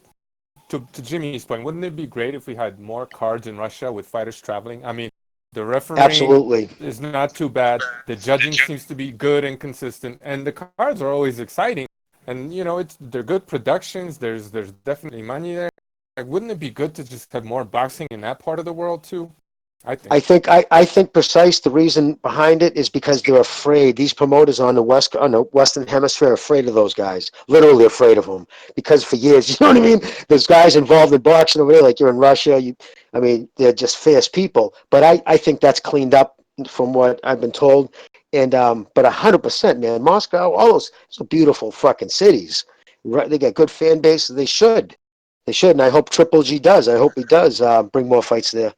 So what if the hotel has no warm water? So what? What's the big deal? You know what I mean? Get used to it. Mother Russia welcomes. Hey, so far the examples that I've seen fights in Russia, I haven't really seen no bad controversial decision or anything bad. Period. Really. Can you guys name me one? What did the Russians say when fucking Paulie and them had him in the woods? He said, "Fuck you, American cocksuckers! I wash my balls in ice water. This is warm to me." Yeah, these Russians are tough. But that it brings up the good question because think about it. If you were to offer Marcus Brown a fight in Russia, I'm just being hypothetical here. I'm assuming that this is what he would say. He would say, "Well, hold on a second. Boxing, the United States is the mecca of boxing. I want the fight in the United States." That's what he would say. But then the counterpoint to that is, you can't draw in the USA. The USA is not a boxing nation. I mean, yes, it is the mecca of boxing, but it's not a mainstream sport, boxing. So if a guy like Marcus Brown fights in his hometown or whatever, maybe he can draw a couple of people, but it would stand to reason that if he would have to fight Kovalev, it would be better financially in Russia. It's like if there's a rematch against Pascal, financially it would be better to do it in Montreal, where it's a hardcore boxing city. People love to see Nobody Pascal. knows Marcus Brown in New York. That's what I'm saying. That's what I'm saying. So I'm from New York. When I met Marcus Brown, are you looking for Marcus Brown? No, I'm saying, do you know who he is? He's a light heavyweight champion. Right. Oh, I didn't even know that. But that's that's Whitney Houston's husband. But that's no. Actually, you could go into a gym and be like Marcus Brown, and there'll be a guy who's not the Marcus Brown you're looking for, and say, I didn't do anything. But that's what I'm saying is this this excuse of, hey, listen, the fight's gotta take place in the United States because this is where the money is. It's not true because most people like Marcus Brown, Chad Dawson, who reminds me a lot of Marcus Brown, Badu Jack, he can't draw numbers. They can't draw numbers in the United States. So it would stand to reason in Russia where they don't have that, where these guys would really are bigger names, Kovalev and Bivol and Beterbiev. That's where the fights should be taking place. Or forget Russia, Eastern Europe as a whole, or just maybe even Europe. The United States, you won't get that big a crowd. I think you're going to start seeing a swing that way. Look, could Yarde have paid Kovalev $4 million for coming? You know what I mean? Like, he went to Russia because that's where the money is. Exactly. And more, that's where the money's going to be also. Obviously, some fights are always going to be Vegas fights. Some fights are always going to be UK or American. But there are a ton of fights you could put on in Russia that will make more money than anywhere else. There's a ton of millionaires in Russia right now. There's a ton of them. You know what I mean? Actually, I think some parts of Russia, there's per capita, there's like crazy amounts. So once you start getting that kind of wealth, people want, they got the hotels and they want that shit. That's what they, the first thing, once the curtain fell, what's the first thing they got involved in? This is like, organized crime, they take all, so that's just a part of it. The Russians they're betting people. They like the fights. And I really hope it does. I hope it gets big over there because I don't like what the Americans have. I think we've treated it like a redhead stepchild. Yeah, I agree. Now here's well said, Jimmy. Now here's my question to you guys because we were talking about this prior to the Yarde Kovalev fight about how much does Kovalev have in the tank. I think at this point it's pretty clear that he is. It's true. There was a certain truth about his vulnerability. Should he stay the hell away from Beterbiev? Beterbiev is going to knock Kovalev out. let me say this, bro. Let me say this. I want to see it because they got the beef from the amateurs. Now, Beterbiev's 34, so he ain't no spring chicken neither. But at the same time, he's got way less professional fights, and he ain't been in as many wars as Kovalev have. You know what I'm saying? Good So point. I want to see it just because they got the beef from the amateur days, you know, and it's Russia on Russia. That's a good point. I want to I see think that if shit. I think if he takes on Canelo and loses, my opinion, I think he'll retire. I think he'll grab that money and fucking run because he's gonna get if that he'll get well over 10 million for that. So he'll be getting more than all his other fights probably combined in that one fight. Jimmy, I'm glad you brought that up, bro, because like I say, now I understand why Kovalev would want the Canelo fight. I understand from his point of view. He's pushing 40. He wants the payday A, B, C, and D. But from Canelo's point of view, what the fuck are you doing, bro? You're chasing after another guy who's way past his fucking prime, dog, and then everybody's gonna start sucking your dick after you beat him like no other, bro. It's another weight class going up to light heavy. So starting at 154, going to light heavy. That's what he's looking at. That's Yeah. gonna get him some accolades. And again, people say, well, he's I go by what people who actually fought both those guys and Boone. I can't remember his first name right now. Darnell But Boone. what's that? Darnell Boone. Yes, Darnell Boone. He spotted both Kovalev and fucking Triple G tons of times, and he emphatically said Triple G hit harder. Triple G's jab was much more severe, and he was a more accurate puncher. He said an overall better, and I don't think we need him to tell us that. I think Triple G's a better boxer too. Overall fundamentals, cutting off the ring balance, body shots. He's got a better. I mean, you could even see tonight, even with Yarde, and when Yarde touched his body. Kovalev don't like his body being hit. He does. He's got very narrow thighs. Like if did you guys see that picture? I think they took it down. It was on Instagram for a while. He has like his thighs are like they almost not much bigger than his calves. He's very thin legged. Yeah, he don't have that much foundation. It makes sense that he's weak to the body. That makes perfect sense. But now, Jimmy, let me ask you this though, because you're saying that he can't take it to the body, but there's a flip side to that coin, which is can Canelo get past? Because I mean, Yarde was putting pressure on when he had no choice to do so. He had to put the pressure on, and he was eating jab even on the outside. Whether he was putting pressure, he was eating jabs. Canelo, he's gonna have to get past that jab. So, can he get past that jab? It would be the same. Well, in a way. I mean, he got past Triple G's jab to touch him up in the body a few times. And again, I think that I don't think he's going to take many of those Canelo shots. Canelo's got a vicious, and he's sneaky with it, and he's quick, and he doubles up on it, and he's going to go right for it. He's not going to stumble into it like Yarde did. So I think, honestly, I think it'd be surprisingly, in my opinion, by the time that fight happens, would it be almost another year? So shit, he'll be even older. So yeah, I don't think it'd be much. I think in Canelo's mindset, he's looking at it like it's an easier fight than Triple G. All right, And because he's going here's to the get thing. that extra belt. Because here's the thing. Kovalev is 6 feet tall, according to BoxRec, I think. Canelo, they have him listed as 5'9". I think he's more like 5'8". Or, I mean, I'm pretty sure he's shorter than they're telling us.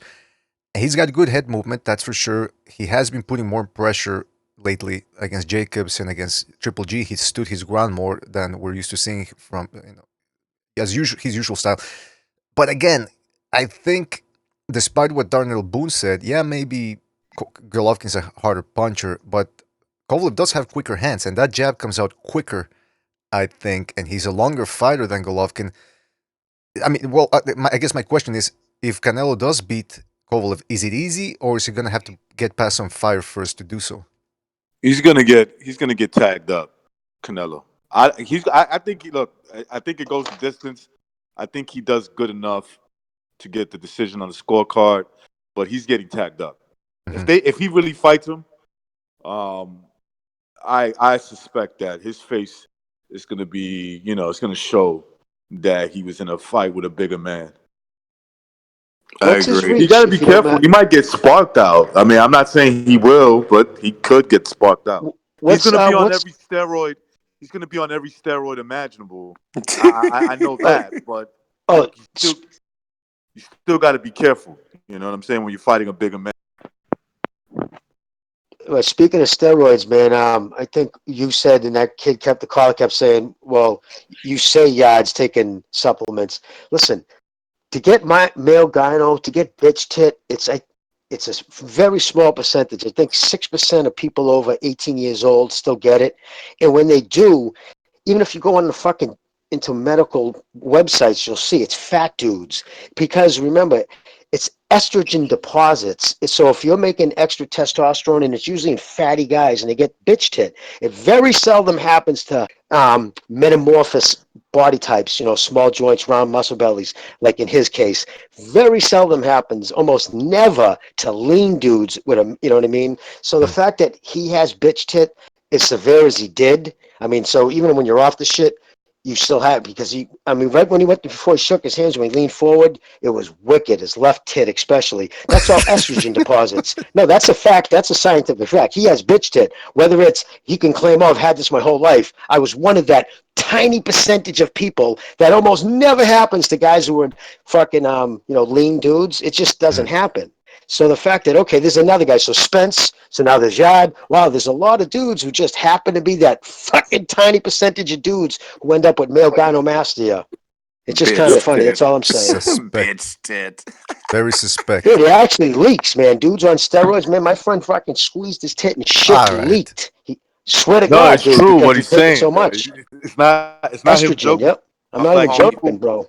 That's why they call it bitch tits. That's why Yep. they call it bitch tits. Homie from Fight Club, bro. Fucking Robert Paulson. Yeah, I remember the fat, but he was a fat dude, because that's normally what it inflicts. In fact, if you go and just read about it, I mean, I don't see why reporters don't talk about that, probably because it'll piss a lot of people off. But I mean, just the fact that it's so very, very rare to begin with, and when it does inflict a kid over 18 years old, and you're still getting deposits in your tits, that means this. You know what I mean? It's a rarity. And then the fact that these dudes are all jacked and lean, and they're still getting it. Come on. Jimmy, it's funny that you say that, right? At the gym where I work out, there's like a couple of guys that are juice heads, and one guy was accusing another guy of, like, he's like, oh, he's definitely on steroids, and the juice head looked at the other dude and said, nah. And when they asked him why you say that, he goes, listen, I could tell a juice head as soon as I see them. Like, as soon as I look at one, I know when somebody's juicing. He says something about the eyes, this like real crystal clear look of their eyes, and the bitch tits. And honestly, dude, the neck and shoulders for me always gives it away. Right. Those are The girdle, the parts. shoulder girdle. Those Guys who are easy natural, parts to, like, exactly. yeah, I could tell too. I could always look at somebody and know if they were saucy. I never lied about it. Because someone said, "Oh, did you ever take steroids, dude? Dude, my arms are the size of your head. What do you think?" You know what I mean? You know what I mean? I'm trying to be funny. I had fucking 30-inch waist and 21-inch arms. I mean, I was stupid looking. I'm being honest. It was to the point where women, it was only that selective few of gym rat chicks who like bimbos. But like, no, it was just too much. And I knew that, but it becomes reverse anorexia. Every time I looked in the mirror, I thought I look small. It's true. It plays fucking head games with you. It's just a terrible life. It really is, man. Tits are too big. Get the fuck off my porch. You know what? It's interesting because we're talking about somebody wanted to mention the reach. Somebody wanted to mention the reach. Here's what I've got on Canelo Alvarez's reach. It says 170 centimeters. Okay, Golovkin apparently has 178 centimeters of reach, and Kovalev has 184. 184 right. So inch 73 inches versus 70 inches. Yeah. That could play a big factor in Canelo, because I guess Canelo did a good. I suppose he did. He did a very good job against Jacobs, but he was very economical, as is often the case with Canelo.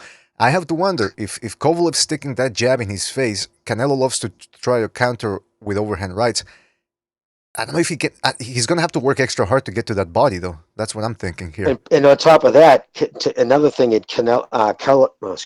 Kovalev's on his behalf, on top of having that 2 extra inches in the jab, I think breaking it down, it comes out like 2 inches more than G. It's also his stance, that wide stance to the side, so it makes him even longer. You know what I mean? Yeah. So yeah, it's going to be even harder for him to get past that.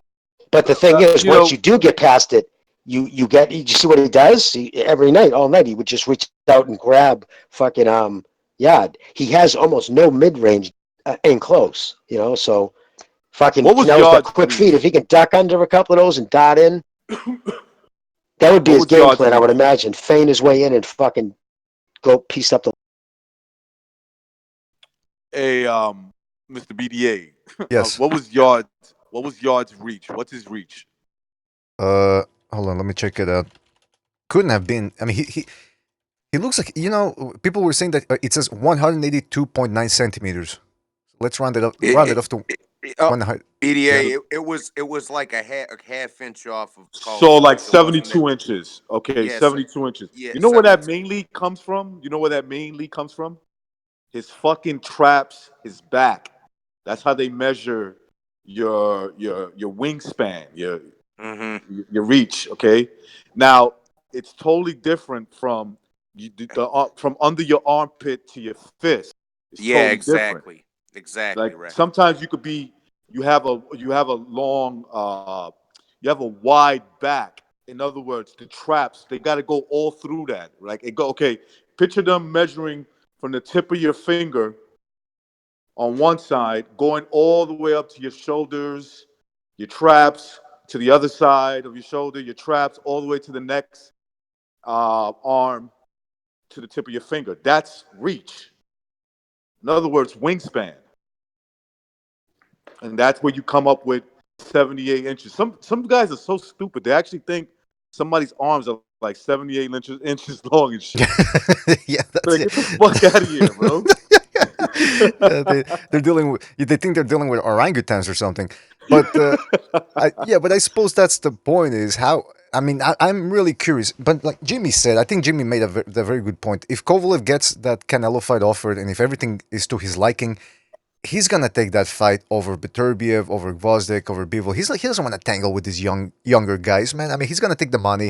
If he loses, he loses. If he wins, good for him. And he's just gonna get out, drink vodka, and run into trees all day. $10 million, right? Like And plus, Jimmy he's said, got two he thinks open he's gonna at cases least right get now. 10 million.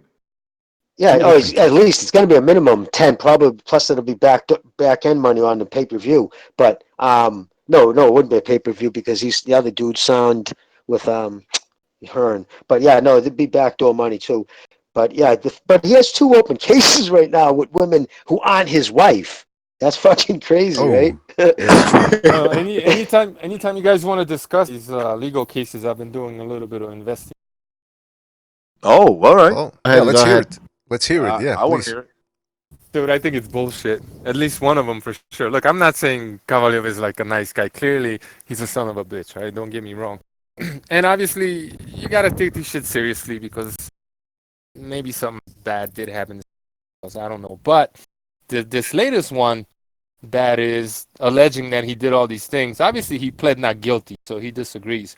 But she came forward a year after the alleged incident. And then when you go to her Instagram, or was it Twitter, you just check her social media. She claims that in June of last year, she had like a herniated disc, a broken nose, and all these other things. And there she is on her Instagram hiking and working out in the gym. And I'm just like, come on, man, this is bullshit. And she's a total, I don't mean to judge, yes, I do. She's a total plastic surgery, like Barbie doll bimbo, gold digging, wannabe, never really was a model. Instagram hoe. Yeah. Worse, bro, because Instagram hoes are hot. This one, plastic. Yeah, there's some Instagram chicks that are pretty good looking. Well, then that means both cases are probably junkies. That first case was fucking shady. The suspect is fuck. The way that woman handled that shit, that seems suspect. Like, she seemed like a bitch chasing money. I mean, did he like say something to a chick on the plane and throw some money? Like, really, we're gonna go to court over this? Like, take the money and shut the fuck up. What's the big deal? Precise. What's the girl's name? What's the first one name? That's the one with the dog, right? Yeah. Like Pink Acres. That's the one that I claimed that he beat her up. She runs a business called like Pink Acres or something like that. If you go all the way back to, I think it was June of last year, she's in the gym working out. She's hiking. She's taking photos on horseback. Like, really, you had a broken neck and a broken nose and all these things. maybe you try to, suck his dick for money, and he was like, no, married man, but in your butt and into that, blah blah blah. So, of course, that's what it is. He dropped the fucking kids off in the chest. Fucking, he said he was never gonna call them back, and fucking, they got pissed. Please. That's what always happens. Fucking, they get home and they got the swimmers drying all over their fucking dress, and they're like, "Well, man, I'm a hoe." It took her a year. It took her a year to come forward. Why? And right before he had like the big fight where he got knocked out. Like they're fucking with this dude. Yeah, usually they're fucking with Kovalev since they're trying to make Andre Ward look like they fucked up the whole promotion. Andre Ward should have been the one wearing a black hat, and Kovalev should have been the family guy, okay? But that wasn't gonna, jive with, the good old American boy story. And so the Russian had to be the bad guy, and they're just, it's all bullshit, man. I'm not saying he's not a nice guy. I'm not saying he didn't call some woman a whore or something like that. But like, did he really beat these women up? It's and the thing that pisses me off is like, look, Floyd Mayweather was convicted multiple times. Okay, this is all alleged and in court, and the media already acting like he's a scumbag. No one's questioning the integrity of this woman. No one's saying, well, let's wait and see what happens in court, right? And the same thing happened with Povetkin. No one wanted to await the verdict. And then it comes out the guy is innocent and nobody's talking about it. Come on, man. This is like anti-Russia fucking bias. What did fucking Bill Burr say, Jim? He said, believe women. What do you mean, all of them? Believe all women. What? By the way, remember that bullshit? Can you imagine believing every woman? You mean every single woman? Dude, they're fucking women are some sinister lying motherfuckers. Just like guys. Bullshit. Wait a minute. Hold on a Listen, second. I'll tell you what a famous guy told me. Bro. He said, listen, once women know you have money, you could be as good looking as any man she's ever seen in her whole entire life. You got to pay. Now, first of all, hold on a second, guys. We already did the MGTOW show last year, all right? But I want to say something to that. Last year? I think it was last year. Yeah, anyway, listen. I don't know if you guys can see, I put the woman's Instagram on there. First of all, like Precise said, this type of Instagram whore, this type of Instagram slut, when something happens to them, whether they break a nail or they go to a fancy restaurant, they always post that shit on Instagram. All of a sudden, this one took a year, like Precise said, to post this, and look at what she posted. She posted a picture of herself in a neck brace. First of all, that looks fake as fuck. It's probably not even necessary. Yeah. She's sucking on some juice, probably not the first thing she sucked on that day. And she says, as most of you know, I was assaulted almost a year ago by a professional boxer named Sergey Kovalev. June the 9th will be the 1-year mark. She's talking like it's an anniversary. Yeah, go ahead, Jimmy. And she had a neck brace on in that photo, talking about a year later, she's still wearing a neck brace? No, I think it's a photograph from, like she's posting a photograph from what happened. Okay, all right, yeah, all right. But there's nothing on her social media from the time of the assault, anything like that, and she looks perfect. You break a woman's nose, she's gonna have 2 black eyes for a month. Exactly. You know what I'm saying? My shit, precise shit. Ask me how I know. Because you broke a bitch's nose before. No. I was gonna say the couple of times I got my nose broke, bro. Like, you know, my eyes swollen, let alone a broad. You know what I mean? What happened? Listen, who I don't know. I think it was Rascal. I called Kovalev a scumbag. Look, all he did was throw a wad of cash in the face. He paid the woman, not this woman, the other one on the airplane. He paid the broad. He paid the broad, okay? Mm-hmm. Broner takes their purse and then curb stomps them. So I don't want to hear nothing about how Kovalev's a scumbag. And what about Tank Davis? Him and some chick in a fucking strip club. They took like $4,000 and I'm sorry, I don't know where they're going, but those guys are a little like where they go. They must go where like a lot of guys are just pussy. Because I swear to God, those 2 little dudes. I can't see them. I mean, I'm not just saying it's a New York thing. I think it's a hood, like everywhere thing. I can see guys in New York beating the fucking daylights out of them. Yeah, bro. Yeah. Like, no, I'm talking about one of those beatdowns where you're like, yo, leave him alone. He's dead, bro. Like, yeah, exactly. Nothing left of him. But you know what? Or excuse me, recognize, bro. That's they must go to some pussy ass club. Yeah. Bro, because I know for a fact, if they went on the west side of the Chi or the north side of Milwaukee with that bullshit, bro, they would get stomped to a pulp, bro. If not to death, like close to it, bro. By the way, this woman on her Instagram, she's got a whole bunch of photographs of her with her bulldog. She looks like the type of woman that, she has to get that plastic surgery because she's getting a little bit long in the tooth, if you know what I mean. And I think she and her, let's just put it this way. I think she probably opens the fridge and takes out the peanut butter when she's particularly lonely at night, if you know what I mean. Yeah. Because, I think listen, she sucked a lot of, Oh, yeah. to get where she got at, because she looks like she's definitely experiencing that. Well, she made a statement. Yeah, go ahead. I just wanted to add another thing. Like when they were blowing this case up right before his fight with Alvarez, right? And there was a hearing, I think this April, so like 6 or 7 months ago, or something like that. And we haven't heard shit since. Like, what's going on with the case? Why aren't you blowing it up? Like, what's going on? Like, they've been in the court already. Like, what's up? Nothing. Well, in America, you would have first is the preliminary hearing. First you arraign, and then you usually get 6 months till you have the preliminary hearing, and then that's when you have to show. He has to show probable cause and blah blah blah, and then they'll set the trial date from there, and he can put that up as far as usually if it's so it drags 18 months. So it drags. Yeah, it drags. They could put that off for like 2-3 years, dude, before it reaches trial. Every time I've been to court, bro, for some shit, bro, it's always been you get the preliminary, just like the arraignment, preliminary hearing, and then we got to sit and find out what the lawyer's saying, A, B, C, and D, and then you go back in a couple of months. It depends, but what you're in there for, of course. But yeah, that's exactly right. And the other thing is, bro. Look, bro. Okay, Kovalev was accused of hitting one. I'm not even talking about getting convicted. Like we know you did this shit. We know this. Like Diego Corrales, for example. No, I'm not trying to stomp on the man's grave, but wait a minute. He beat the shit. I said I'm not trying to stomp on a man's grave, but he beat the shit out of that broad. But anyways, Floyd and Floyd Sr. and Uncle Roger, all of them have had multiple, like 6, 7, 8 females come out be like, yeah, he beat the shit out of me. As far as they've all been arrested. I think every one of them have done time for hitting women. All 3 of them. Exactly. And look, hang on 1 second, precise, please. 1 second. I was just gonna say.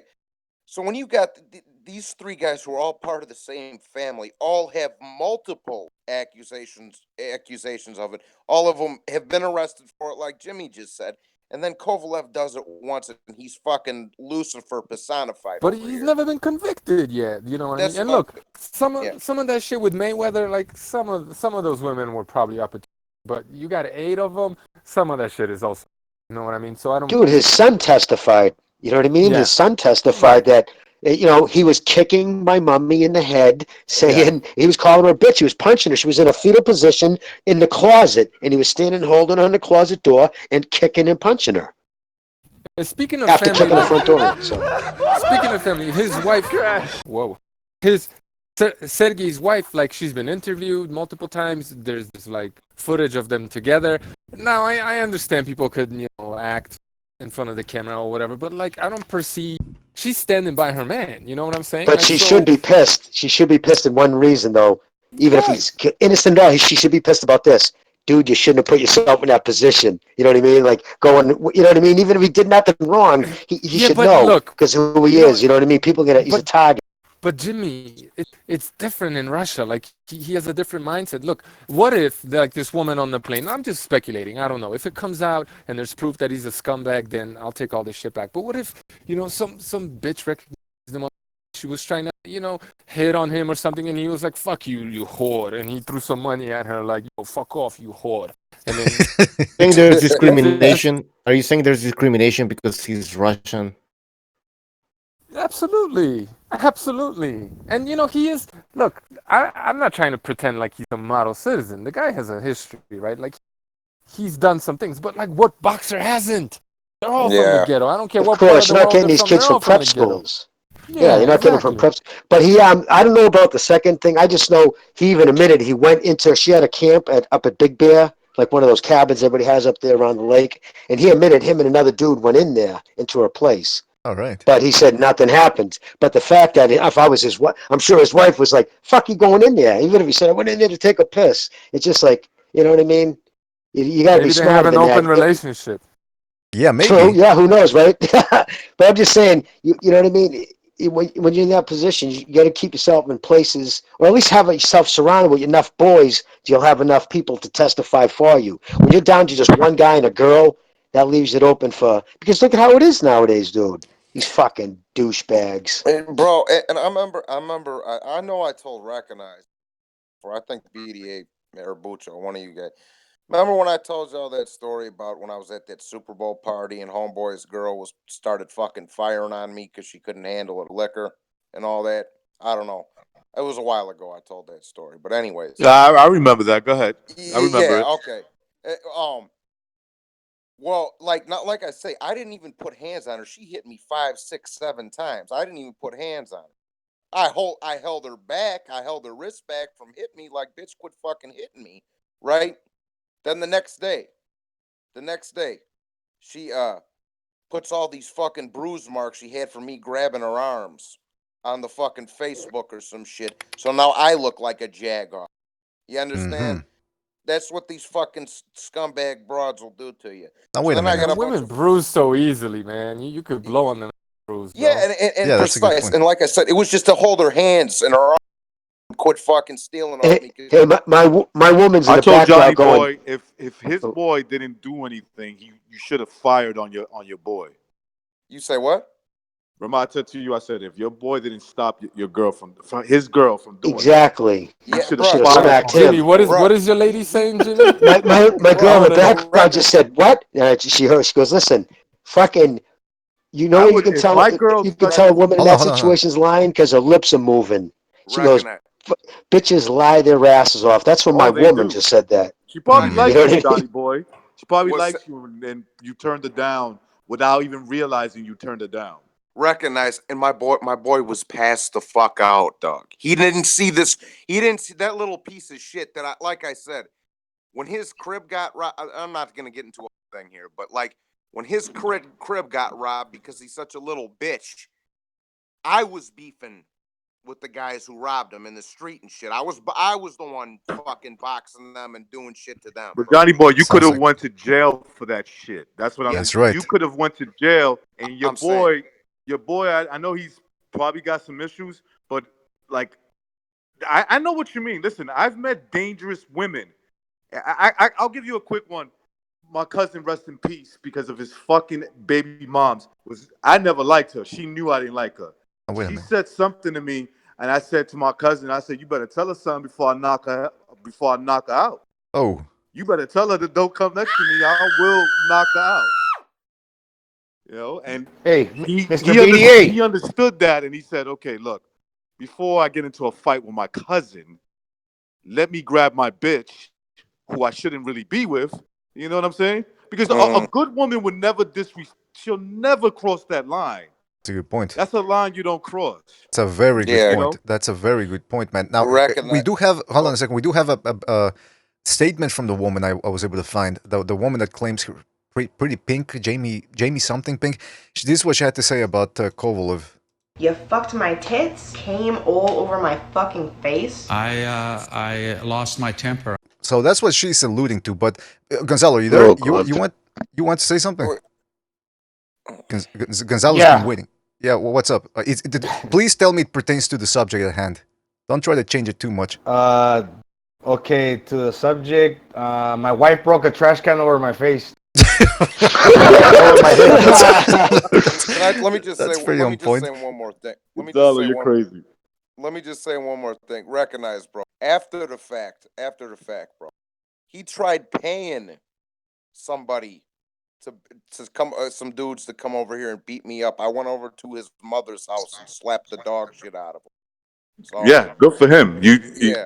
How dare listen, man. That's the one thing I don't know. The minute I meet a woman and she shows me she's willing to be confrontational, with family members, I'm like, That's a all right, dangerous bitch. I'm just gonna sperm in her face and I'm out. Oh, Yeah, that's a now wait dangerous a girl, minute. man. Recognize, I wouldn't even risk that. Yeah, no, I'm But just saying, I like, guess if I'm I not you. did, what I mean is, if I hit it already, peace, like, get out of here. This is And even how. if I didn't, it's just This like, is fuck off. this is how John Gonzalez deals with women. Shout out to John Gonzalez in the chat room. The right way, BDA. Yeah, that's the right way. Jesus, we got some real fucking animals in this hangout. I'm sorry. I apologize, by the way. Let me put the disclaimer up so that people know that the views expressed by the panelists is not the official view of the BDA organization. All right. Was that Gonzalo? You want to say something? Yeah, Mr. BDA, now that you're talking about animals, can I get my 2 cents on the Anthony Yarde versus Sergey Kovalev fight? Well, see, Wait, that's you why. call it Anthony Yarde an animal? You racist. Well, he claims to be a lion, right? Lions only. That's right. And you know, if you go back and look at any lion documentary, when they're cubs, they play, so they spar with their brothers, like for like the first 4 years of their life, and that's why they become real good fighters. And pound for pound, that's why they're superior to a tiger. But like, if you're gonna call yourself a lion and you ain't sparring, how can you do that? How can you call yourself a lion? Very good Okay, point. that's how lions learn to fight. Very good point. They spar with their siblings. Yeah, all animals. Well, all animals who are sort of canines, I suppose, or who have the ability to bite and supposed to hunt in their instincts, like dogs, lions, bears. They do that. They wrestle with each other when they're cubs because, like you said, they're working on that instinct of it's gonna come up at some point. And that human beings too, by the way. I think every human being should know at least some form of every man should know at least a form of self-defense, man, because sometimes, even if you don't want to fight, you're gonna have to. So, Bruh, let me tell you something real quick. When I'm at my mother's house, because they kind of live out in the county a little bit now. Oh, hold on. Before you continue the story, just real quick, John Gonzalez, shout out to John Gonzalez, who donated via the super chat. He says, having girl problems, call John Gonzalez. Oh, boy. I like where that's going. He'll clean up your issues. Yeah, yes. he's clean up. dirty deeds. But he says, no, but I says the fucking hyenas. Or not the hyenas, the fucking, what are them things called? Wolves? Hyenas. Oh, hyenas. Okay. Yeah, you got it right the first time. What was the confusion? Yeah, no, I don't know. I was thinking of something else. But I go out there because they kind of live out in the county. In the middle of the night, they're fucking moaning, packs. Oh, coyotes. You're talking about coyotes. What did I say? Hyenas? Hyenas, yeah. You don't live in Africa. Do you live in Africa? Coyotes. Hyenas, believe it or not, are in the mongoose family. Just to let you know that. Yeah, that's something. Fucking. But who's laughing like a hyena, man? what are them guys called? Hyenas? Not hyenas. Coyotes. Coyotes. But man, I'll it's tell fucking you what, creepy, man. There's fucking 12, 15 of them moaning out there at a time. Moaning. I'm gonna go out there with the 12, my fucking 12 gauge from Italy. Well, it's like in 90 seconds. Sorry about that. It's like in Dracula, when Dracula's hearing the wolves and he says, listen to them, the children of the night. What sweet music they make. Yeah, for some people like you, because you're Italian, that's why they freak you out, coyotes. But in Mexico, we got coyotes all over the gosh darn place. So we love how coyotes sound. Don't let them bother you, man. But he also got a chupacabras, BDA. But BDA, BDA, you ever see? Hold on. One at a time, please. One at a time. Go, Johnny boy, please finish what you were saying. BDA, but what the thing is, bro, I've shot everything else, so I may as well add a fucking coyote to the collection. All right, you know all right. Well, Gonzalo brought up the chupacabras to be more precise in the spelling. Apology, you were gonna say something? Yeah, I was asking if you ever seen one before. Coyotes? No, chupacabras. No, I've never seen a chupacabra. I've seen people Yeah, that look exactly. like chupacabras, but what? I did. I saw one. I saw one. To apology, because they used to suck the blood out of the goats over in England. That's why he used to go over there, the chupacabras. I see. That's all. Oh, that's the old. By the way, sorry about that, folks. The phone lines are closed. We ran out of time on Block Talk, so no more phone calls. But thank you for everybody that called in, and especially Vinnie Mac. You know, he kept it real. Came in here and He had to take it. You surprised me, Vinnie Mac. I didn't think you were gonna call in. No, it's true. He used to make an incision on the jugular of the cows, and like it would be like where he wouldn't leave any traces of blood. Right? Apology. We're gonna save that. We're gonna save that for the second Renaissance when we talk about. Apparently, some targeted small children as well. No, that's not true. Stop lying, man. It's fake news. You're spreading fake news. There's no such thing as a chupacabras, the Bigfoot. Stop it.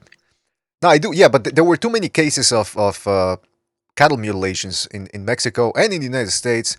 There's just way too many to discount them. There's something weird's going on there. The circumstances are too bizarre when it comes to cattle mutilations. And I love how it's one of those things that most skeptics, and when I say skeptics, I'm talking those people that just want to debunk everything. They don't have an answer for it. Oh, some of them will try. Chupacabra comes from Puerto Rico. The chupacabras comes from... I thought it was from Mexico. No, he comes from Puerto Rico originally. Ah, that's why he was carrying a knife. Yeah, that's why he was carrying a knife, according to witnesses. It kills them all. You're not talking about Miguel Cotto's wife, are you? Oh, come on. Come on, Gonzalez. No, I didn't even say that. And I don't even like goodness. I can't stand Miguel Cotto. Oh, he's down. Yes. Well, he just put Miguel Cotto down. Chupacabra thing, Bucho, they kind of figured out what that was, man. They caught one of those, and what it was, believe it or not, a coyote with unbelievable mange. Like all the fucking fur was manged off them, and they looked really bizarre with no fur. So that's what it was. They got really long, so he's skinny definitely snouts. from Mexico. It was a coyote. Come on. Yeah, well, the coyotes in the Southwest are completely different. What happened when they got over into like with the Mississippi Valley up into like the Great Lakes, they started mating because the wolves were almost decimated. So Canadian gray wolves were so rare that they started mating with coyote, females. So now we have what I call more coy dogs in the Northeast. So they were having a lot of interracial sex. Yeah, no, they're literally 40 pounds, up to 40, 45 pounds of female, and males can be 60 pounds. They killed a fucking woman in Canada on Prince Edward Island 2 or 3 years ago. Okay. A fucking pack of coyotes attacked and killed a woman. Oh, yeah, because coyotes, one coyote, you can fight it off easy. 2, 3, exactly. like me, for example, I can fight off 5, easy. But most normal people, if you encounter a pack of coyotes, now you're in danger, because these little fuckers... She had 3 on her. And they killed her, man. They bit her, rip her neck open. They were throwing cell phones at the fucking thing, keys. I'm like, you were that close. Why don't you go over and fucking kick that thing, tough guy? Jeez. You let that thing chew on that woman? Yeah, She was a folk singer, too. She was like an up-and-coming folk singer. Decided to take a walk. And she ran. That's the worst thing to do. When you run, and it ignites their prayer response. No, that's horrible, man. That's what. Okay, BDA. Why are people? Hold on. Why are people laughing about that? That's not nice, man. Come on. Yeah, I heard recognize laughing. I heard people laughing. All right, stop laughing. It's not funny. All right, listen. It's not funny. I wanted to say regarding, but I was talking about the chupacabras. I remember I saw a video of a dash cam from a police officer's cruiser, and he was recording that animal, like a weird animal jump. It almost looked like a kangaroo, and they said, "Oh, well, there it is. That's the chupacabras."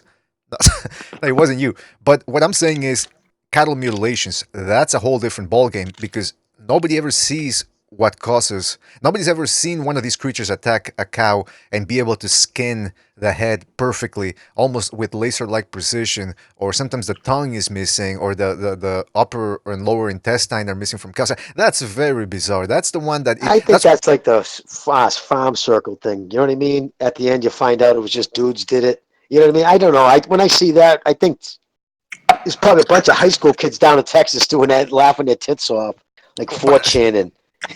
But where did they Area 51? Area 51. I don't know anything about that UFO shit. That's above my pay grade, man. They grow animals in there that you wouldn't believe. What are you talking about, man? Probably. When you it's what I. You know who told me this? When you said about the coyotes being dangerous. Hold on, Gonzalo, hold on. Recognize who told you that? Recognize. Some homeless guy from 42nd Street. All right, there you see. I think you're making fun of me. Great source. That he doesn't know what he's talking about? Yes. Okay. All right, so Gonzalo, what were you gonna say? Yeah, when you were talking about the coyotes being dangerous, like if they get you in a pack, that's true because like if you got a dog in your backyard, they're out there in the night and they'll start like crying, like like pretend crying, not really crying. So the dog can go outside, and when he go outside, they'll gang up on him. Oh yeah. So I they're heard they do smart. that. I heard they do Dude, that. you know what they used? I lived in Carlisle, Massachusetts. We had 11 dogs at one point because we had acres of land, and we bought it. Used to be a kennel. They used to, those people hunt foxes, fox hunts, on horseback with dogs. So we bought a house that once was a kennel. So I ended up with a lot of dogs. But anyway, so we used to have coyotes out in the state forest. We lived literally near the state forest, and I would go up there at night. What they would do, because they didn't know there was a fence, they just knew we had a bunch of male dogs. They would send a female. They'd let a female who was in heat because it's the same stank. You know what I mean? Pussy's pussy, and the male dogs would go berserk, and the female would go back and forth, trying to get the males to jump the fence. And if you flashed a flashlight into the woods, you saw all these eyes flashing. It's all the males waiting to pounce. That's what they did. They were sending dude. I saw it happen so many times. I mean, I ended up shooting a couple with a PB gun in the ass to get rid of them. These things were nasty, bro. Well, Not did you even see? fucking around. Did you What kind of see that? animals we talking, Jimmy? Coyotes. They were Oh great, yeah. dude. These things were fucking. It was winter time too. So they had their winter coat.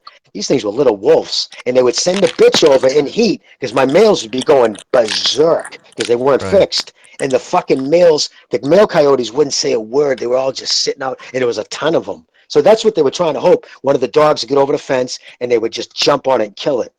Did you? That's Have you seen There's that channel? coyotes that live downtown. Go ahead, precise. Go ahead. No, I was just reminded of these coyotes that would live downtown Chicago. They would walk along metro tracks Yeah, from the precisely. burbs, and they would Yeah. like show up in restaurants and shit. Yeah, that's In fact, right. right. What there's did this they order? area. Well, Chicago's got the highest density for the population. I saw a special on that. Yeah, it's crazy, dude. You're 100% right. They're everywhere. You wouldn't even know. They were They're fucking smart, man. off They the know how to highway. like. Exactly. Yep. If you So go any upstate New York, Jimmy, as you start going towards you start fucking bumping into these goddamn coyotes. A and lot Dude. too, bro. and All right, plus, dude. Hand to God, right? Where I lived in Carlisle, dirt road. I mean, my driveway was like not a quarter of a mile, a little less than a quarter of a mile long to get down to my house. So I'm fucking stoned as a fart. It's like 5:30 in the morning. I just had my tattoo worked on. The sun was just coming out. I'm getting out of my car. I shut the door, dude. I turn around and my hand to God, may God strike me dead. I'm fucking face to face with a moose. A fucking moose. Not just one moose, dude. So right here, I back up into my car and I'm talking to the thing like it's a dog. Hey, buddy. What's up, buddy? And it's just looking at me like I was an idiot, right? It wasn't doing nothing. So I'm trying to turn around. I'm yelling at my girlfriend, Samantha, and I have her get to the window to like take a picture. And as I turn to look towards the house, there's the baby. It was with a baby. And the Oh. fucking baby reached across my car to like sniff me. And come to find out, it was in the paper that day. They came down from Maine because I guess what it was fucking brutal ticks were up there that year. So they Oh came down, a no. bunch of moose came down the railroad tracks, would come straight No. down. So we were just covered with, but yeah, so that was my craziest fucking encounter in But wildlife. Jimmy, you When I gotta tell be you, very. I'm talking 2 feet. Jimmy, you gotta I'll be tell very you. careful with moose, man. They're big fucking animals, man. They'll trample Oh, you, that thing could have especially. killed me, dude. Yeah. If that thing was pissed, listen, I had my head down. When I turned around, I was walking right towards it. When I looked up, Buccio, when I'm telling you, if I reached my hand up, Mucho. I could have touched its nose. If It's that thing BDA. wanted, I was dead. There was nothing I could have done. That thing would have just ran up and slammed its legs down because it had a baby with her, too. First Picture of all, that. First of all, Imagine you're Yeah, you got that's the talking. killed most by a moose. dangerous. You're talking to Mr. BDA, not Bucho. Let's get that Oh, I'm straight. sorry, First of all, BD. I apologize. no, But no, no, imagine no, no. that, dude. My friends all snickering at my wake. How embarrassing, right? Everybody Okay, I showing don't up. think. Fucking Yeah, dude got killed by a Uh, moose. no, I don't think yo, anybody Right? would. that's the I'll most tell you. dangerous. I'll Oh, tell God. you. I'll tell you a quick one, real good one. When I was 17 and I got in my first car, I was backing out of somebody's driveway or some shit or pulling out. I bumped something. I thought it was fucking Billy Bats there for a second. And I'm like, what the fuck am I hitting here? It wasn't no car or nothing. So I get out of the car and I had the quick fucking, I had the ball bat right where I could grab it real quick in case need. So I fucking there out from behind the car comes. I swear to God, this was the biggest fucking possum you'll ever see, bro. This motherfucker was like the size of a trunk, bro. He was huge. I couldn't. It was like the size of a car door. It was huge.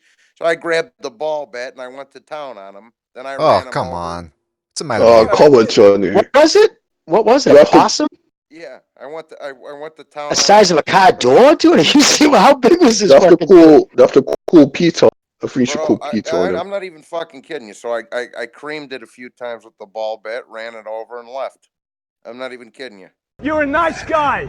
You're a nice guy. But I don't fucking cut it when you're bullshitting and fucking around like this. Yeah, you shouldn't be. I mean, you gotta respect animals. The Lord said I respect. got one in my backyard right now. I feed the thing all the time. I bring it cat food. Thing's Well, fucking that's crazy. Just sits there. That's not good either. That's not good either. But you know what?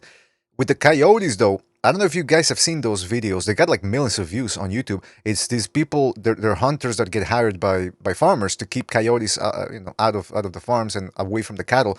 And these guys just sit there during the night with a cup of coffee, night vision, or not night vision. What's the other one? Anyway, some form Infrared. I think it's infrared. I'm not sure. Or And they just, heat vision. Infrared or heat yeah, vision. it's not one of those. And they just sit there waiting, biding their time, and they just shoot all these coyotes in the heart or in the. Usually they aim apparently for the heart or the lungs. They don't really It's try to right go for behind the shoulder. On an Yeah. animal like that, you want to aim right below. Right there's a shoulder blade right behind it. So if you hit there, it's going to go right through the major organs. And is That's that what an they instant? usually Is shoot that an for. instant kill or? Yeah. Oh, usually if you hit them right behind the shoulder, boom. And if you got anything better than a 223, they'll drop. They don't even usually let out a yelp. That's Yeah. amazing. It's interesting, Because man. if you go for a headshot, it's dangerous, dude. Even if you have I don't care if you have a 30-30, if it's at the right angle, it could ricochet, and you don't want to injure one. You know what I mean? So you always go for you wait for them to turn sideways, and you go right below literally to the side of the shoulder. Hey, by the You way, fucking- Jimmy, when I if used- you got a farm, what do you dread more? A pack of coyotes or a horde of hogs? Oh, fucking hogs. By Bro. far. Well, depends. Now, it depends if they were going to tear up. You're saying farm, like if I had farmland, like produce, hogs, they tear up. They're brutal. But what I fear more, because I have cats and dogs, I fear the coyotes. They are smart, like to Precise's point, cunning smart. Like these things, they did shit. Like I said, I go out there because I had that all fenced in. I had a whole acre fenced in for my dogs there. And I didn't do it above like I said, but I sat up in there. They had an outside kennel, and I sat up there. We had like a room set up there with a floodlight, and I'd see them, and they would all be in these spots, and they just said that female out, fucking with her tail up, walking back and forth. My dogs are going berserk. Yeah, she was trying to get one to come out so they could kill it. BDA, Mr. BDA, let me tell you something about the pigs. My uncle used to have pigs at his farm. All right. I was out there blasting 12 gauge one day with my cousin, I think one of my boys or something. We were all trap shooting and shit, but we were waiting for one of them big packs of blackbirds to roll by so we could just let the fucking heater blast and kill like 300 of them. You know what I'm saying? Right. And just so you can unload on the fucking crowd. But it was kind of drizzling out that day. And I was in the tailgate of somebody's pickup or something. I was on the tailgate. It was kind of drizzling that day. I slipped off the fucking tailgate, hit my head. It almost knocked me out, bro. And all these fucking pigs start coming over by me, bro. All of them. Wait a minute, because I'm missing something. When you're talking pigs, are you talking metaphorically about women at a bar or an actual farm and actual pigs? Both. Oh, but I at a farm. Okay. But I says, yeah, and I almost started fucking blasting the pigs, bro. I was scared. Fucking fuck. You Dude, if you starve hogs, dude, they'll kill you. If you fall down and you're injured or elderly and they've been starved, they'll fucking shoot right through you. Like in that movie, they eat anything, man. Snatch, bro. Snatch, yeah, that's Or not Hannibal, no lie. like in Hannibal. And you know where they got, bro? In Sicily, bro. In Sicily, they feed people to the mob guys. They feed people to the pigs, bro. That's not even a move. Well, you just get rid of the body. That's all. But you do got to shave their head and pull the teeth because it does fuck up the pigs. Well, that's what I was gonna say. That's what I was gonna ask there, Johnny Boy, because remember in the movie Hannibal, where the guys that are hunting for Hannibal Lecter, and it's Hannibal Lecter, yeah. they were The in guys Sardinia. in Sardinia. Yeah, Sardinia. That was in Sardinia, but you're saying in Sicily as well? They do that shit? Oh yeah, in Calabria and Sicily and stuff. Bro, listen, there was a mob guy who went against Totorina in Sicily. If you ever heard of Totorina, he was basically like the fucking Pablo Escobar Sicily at the time. He just all got right? popped 4 years ago, right? He died. He passed away. He passed away. Oh, did he? Yeah, he's been in the can for like 10 or 15 years. But Oh, anyways, was that? yeah, but he fed a lot of people to pigs. But the one guy from another village in Sicily, another mob boss guy, his name was Riccobono. All right, Rosario Riccobono. He basically, the guys from Corleone and Palermo went to war, and the Rosario flipped over to the other side with Totorina and them. And after the war was over, he invited him all over to dinner, like 9 of his guys, bro. They all got strangled to death, and they all got fed to the pigs, bro. Jeez, that sounds like that was the Caballero boys. I forget. I remember that. Yeah, that was the different branch. They were trying to take on the mob. They go by Caballero or something, a different. Well, it was the Totorina and Provinciano. Those guys were from Corleone, and the ones they were going to war with were from Palermo. That was like Well, I'm saying it makes sense to feed them to the pigs. You save feed money, and you get rid of the bodies. Yeah, either You that know? or they fucking dissolve them in acid, just like the Mexicans do, bro. Just now like wait a the minute. Mexicans. Hey, by the way, look at the choppers on this. Damn, BDA, we don't need to see that. Look at this. Yeah, but that acid though, that doesn't take that takes a long time, and you still get a lot of shit left. It takes a long time to eat away everything, especially the teeth. So you Didn't always some need to put guy, didn't some like homosexual serial killer kill his victims in acid or something like that?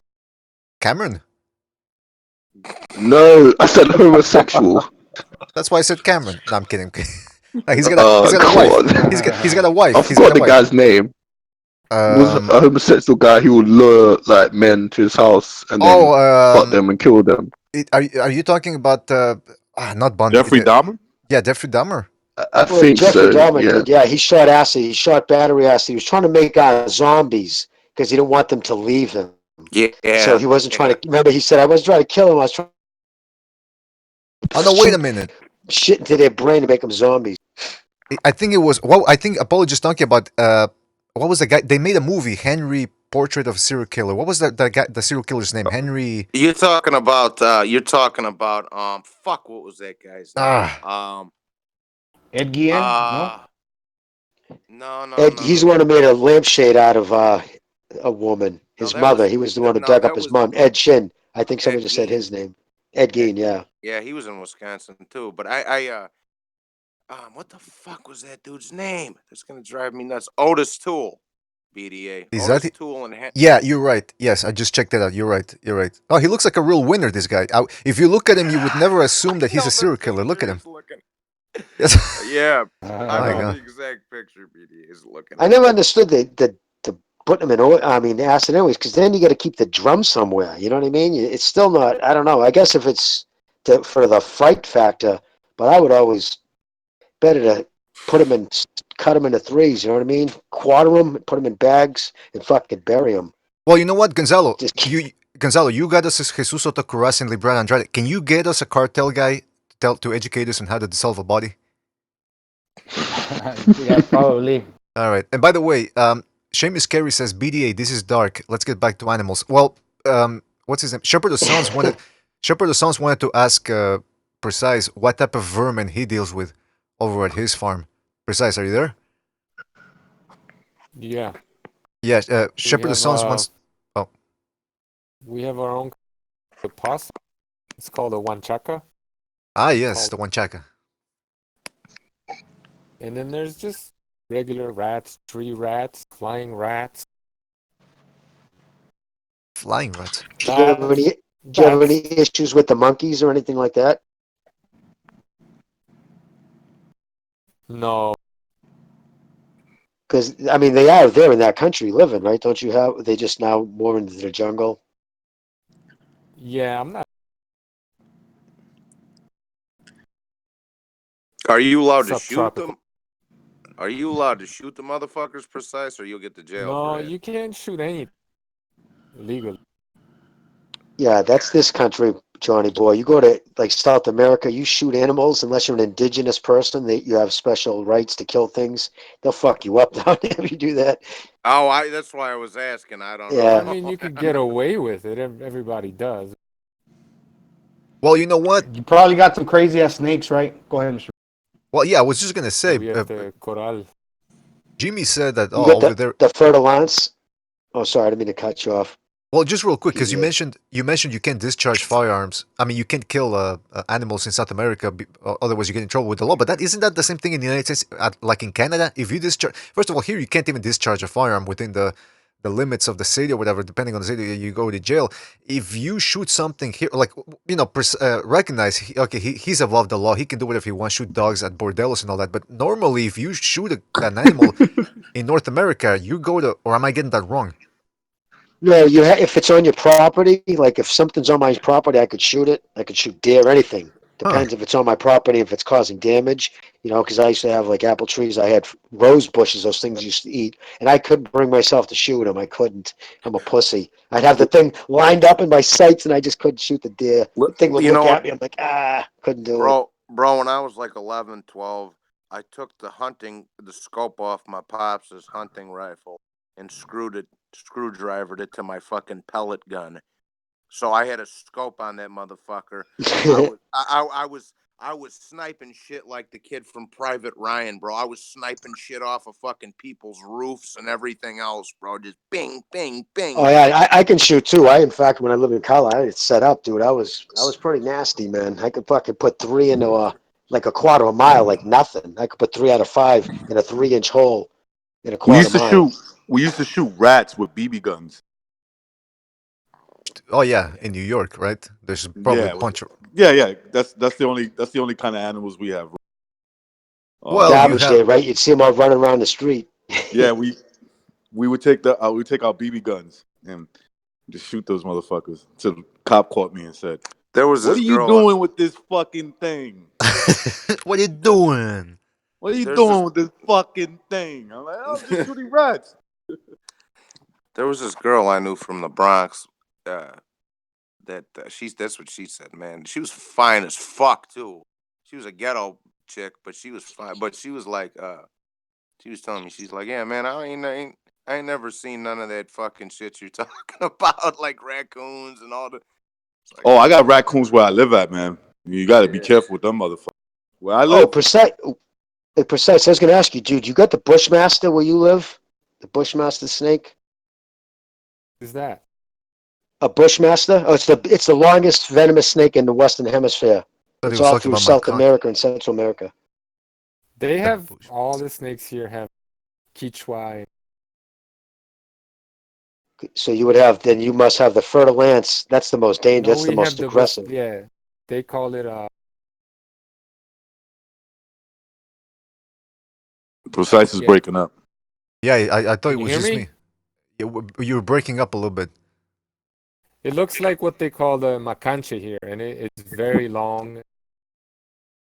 That would probably be the Bushmaster. Drink it. Yeah, it's probably they're huge. They're only second to the King Cobra in size. You know what's some scary motherfuckers, bro, is them black mambas, dog, because them things are little and they go after you. They don't wait like rattlesnakes and shit. They ain't gonna come by you unless you come by that. You come in their territory, bro. And they can go. Black mambas can travel up to 17 miles an hour.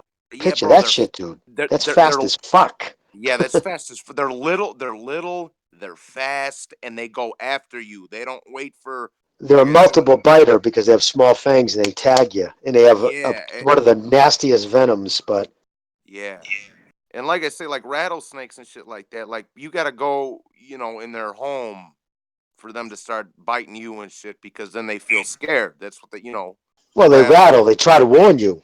Yeah, right. Although a black mamba will warn you too. It'll bring itself up and it'll hiss and it'll puff itself up, but it will make noise. It's the green mamba that bites without silence. They're the ones in the trees. Like a lot of farm workers will reach up and bang, they get tagged. They don't hiss. They don't make no noise.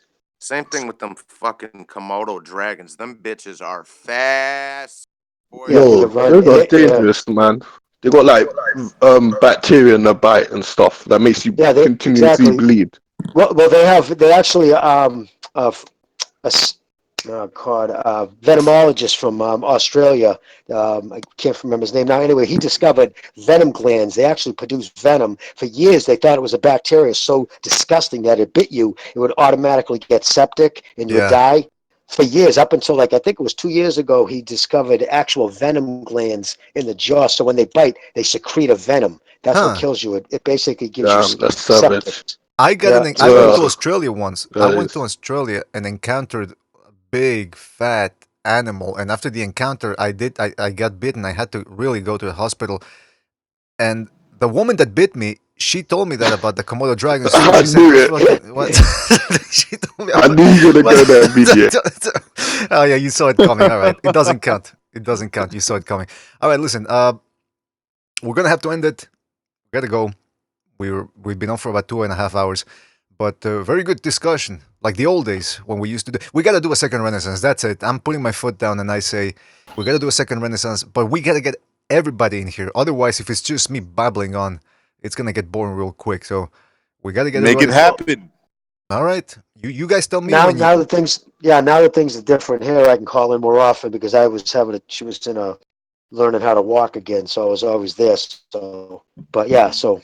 No, but is she doing better, or is she doing better now? I suppose. Is she doing? Oh yeah, no, absolutely. Thank you for asking. Yeah, no, she's not going to lose her leg. That was there's just one more skin graft. She's going to go on. She got run over in front of my house. Damn. But yeah. Did he catch the cunt? Oh yeah, no, his engine came out of the front of his car. He flipped over. I mean, this was crazy. Was he drunk? Yeah.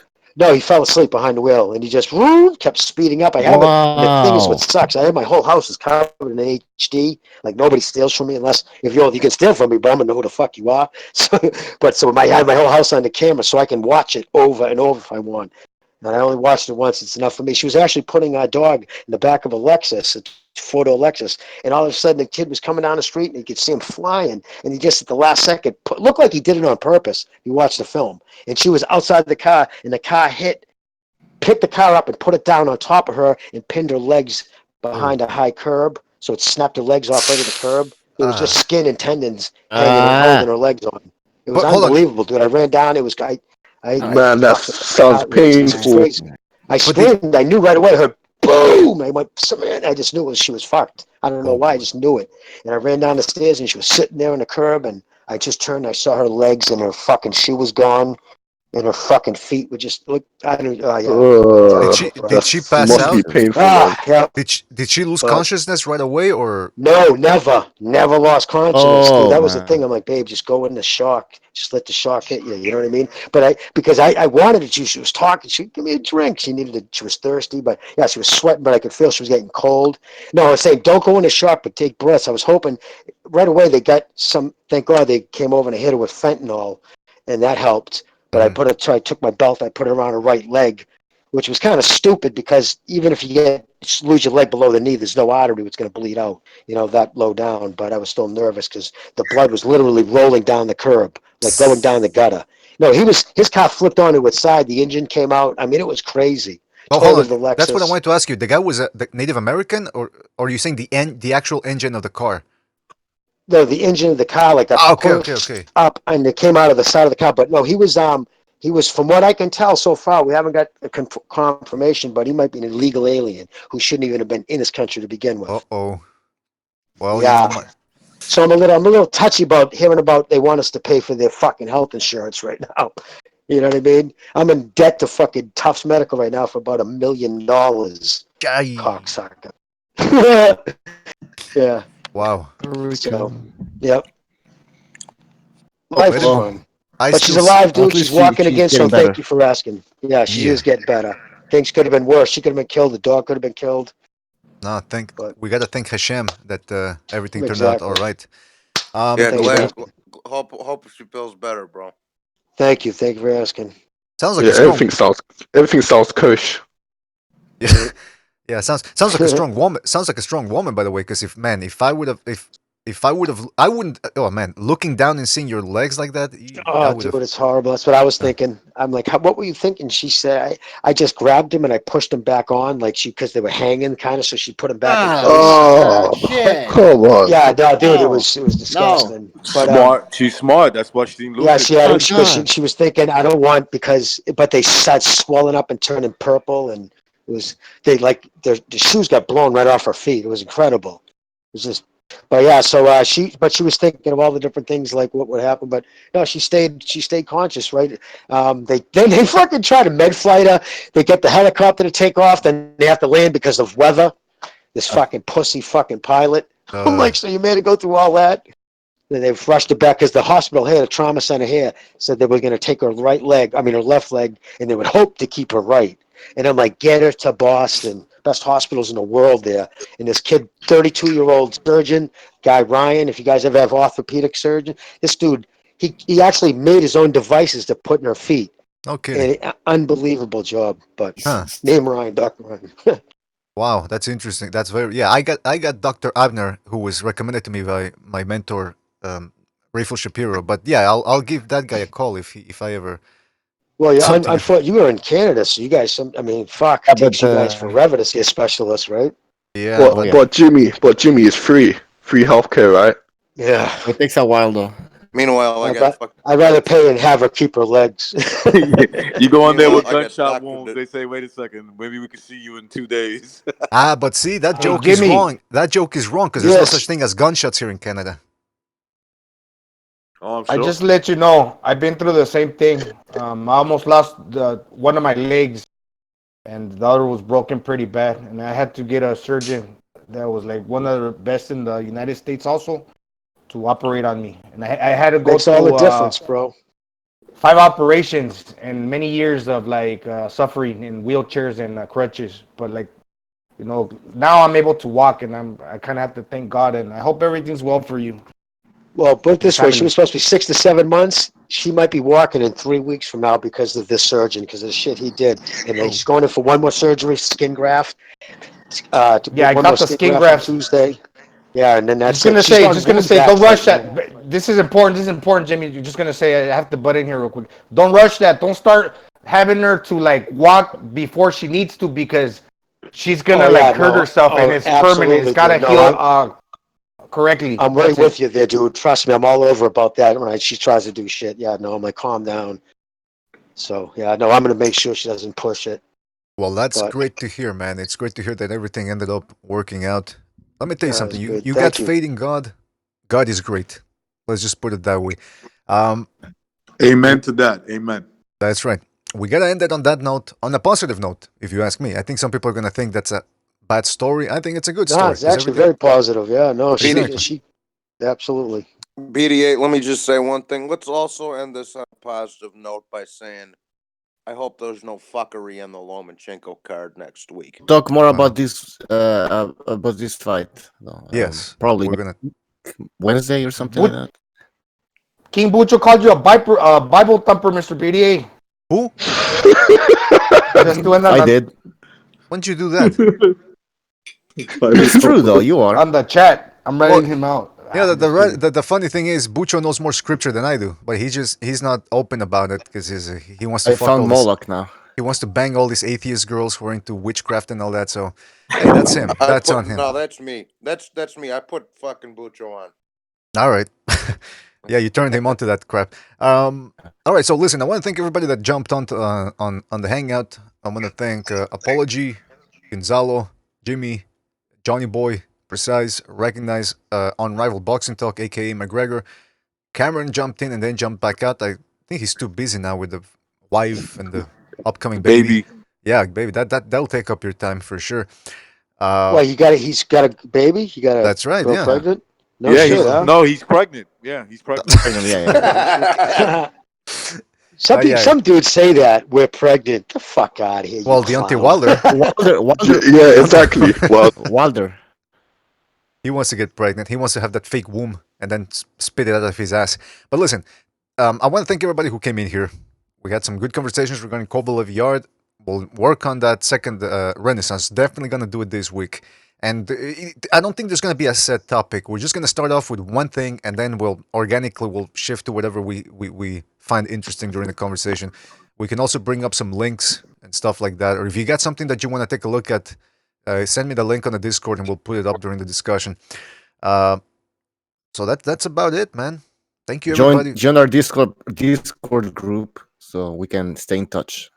Bucho, one thing real quick. There, you got to take care of some people in that Discord. There's some fucking fugazis rolling around in there. That's what I heard. I'm gonna check it out. Yeah. I think Nopal got in there somehow, and a couple other. Nopal. What's this, like the chat? Is that the Discord? You mean the chat thing? Oh, we have a group chat. Okay. We have like 70 people there. Yeah, there's a couple of fugazis running around in there.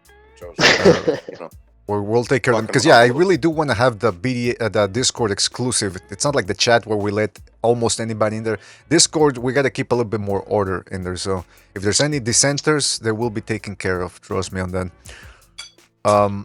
So if you get any names, just tell us. Also, want to give a shout out to. What's that? Rascal. No, wait a minute. Now you have to settle that shit with him. You have to settle that with him. I'm not gonna. That's what Vinnie Mac calls him. He calls him Rascal. Rascal. I want names. Rascal guy? The Rascal guy? Yeah. I want the full name. I want a full name because I am prepared to file a police report, so I want full names on who's. I'm afraid of that dude, Vinnie Mac. Yes, he's a rat. He's a rat. I was watching the fight. I was nervous all night because he was in my head. Vinnie Mac was in my head. I was like, "Oh my god, I hope." Yeah, well, when Kovalev got stunned, I was like, "Holy shit!" Yeah, I'm gonna have to eat crow. Yeah, I'm gonna have to eat crow. I was like, "No, survive." So I give him props for hyping up the fight, man. Me and McGregor were watching it together because I did live commentary on it, bro. He was like, me and him were both like, "Holy shit!" It must have been wild. So if this kid does win, is he gonna like be the fucking aha? I told you. He's gonna get one for at some point. Jimmy, he's 0-4. Right, twice a day, right? Yeah, but he's not even a broken clock. He's 0-4. Like, 0 prediction right. You got a 50-50 shot. You know what I mean? Exactly. Wow, Schlup rock. Anyway, we gotta end this show. It's been. All right, guys. Hey, everybody, have a great night. Be safe. Thank you, man. Thank you. You too. Peace, everybody. Everybody, take care, guys. Take it easy. Thank you for being on, guys. Really appreciate it. Gotta give a shout out to John Gonzalez, Chris K, Apology Man, Virtuoso, and Steven Schneider for the contributions tonight. Thank you, fellas. You will be keeping the gravy train rolling, and we got some big stuff coming up this week, and a couple of little upgrades for everybody. More content. That's gonna be fantastic. Also, want to thank everybody who was in the chat room and listening to the show. Mr. E. Sinamusia, Ali Burton, Virtuoso, Boxing Spectrum, The Quags, Rick Rocca, Pete, shout out to Pete, Goroguruga, Seamus Carey, Pop Targon, Punch for Pound, Unrivaled Boxing Talk and News, Jonathan Finch, Shepherd of Sons, Keeping Things Straight and Narrow in the chat room, Ali Burton. Who else was in there? If I forget anybody, I'm sorry. John Gonzalez was in there, Azzy, Omnisurge Media, Endgame, Official Scorecard Boxing. Check out Precise Puncher's channel, Carnival, if you're interested in nutrition and carnivore diet information and a little bit of anti-veganism. You know, you gotta keep it real. The vegans, they're going a little bit getting out of proportion in terms of the population here. Also check out Johnny Boy's channel and Unrivaled Boxing Talks channel. They do live streams as well. So if you want more boxing content, check them out. And that's about it on the part of King Bucho and myself. Thank you guys for joining us. But we'll see you on the next one. Take it easy, fellas. Have a good night. I'm disappointed in every one of you. I'm sorry, I don't mean to offend you. I'm disappointed in every one of you. I kiss you on the mouth. No, I'm not cool with that. I'm sorry. One more time. I'm disappointed in every one of you. I mean, I'm dealing with degenerate animals. I'm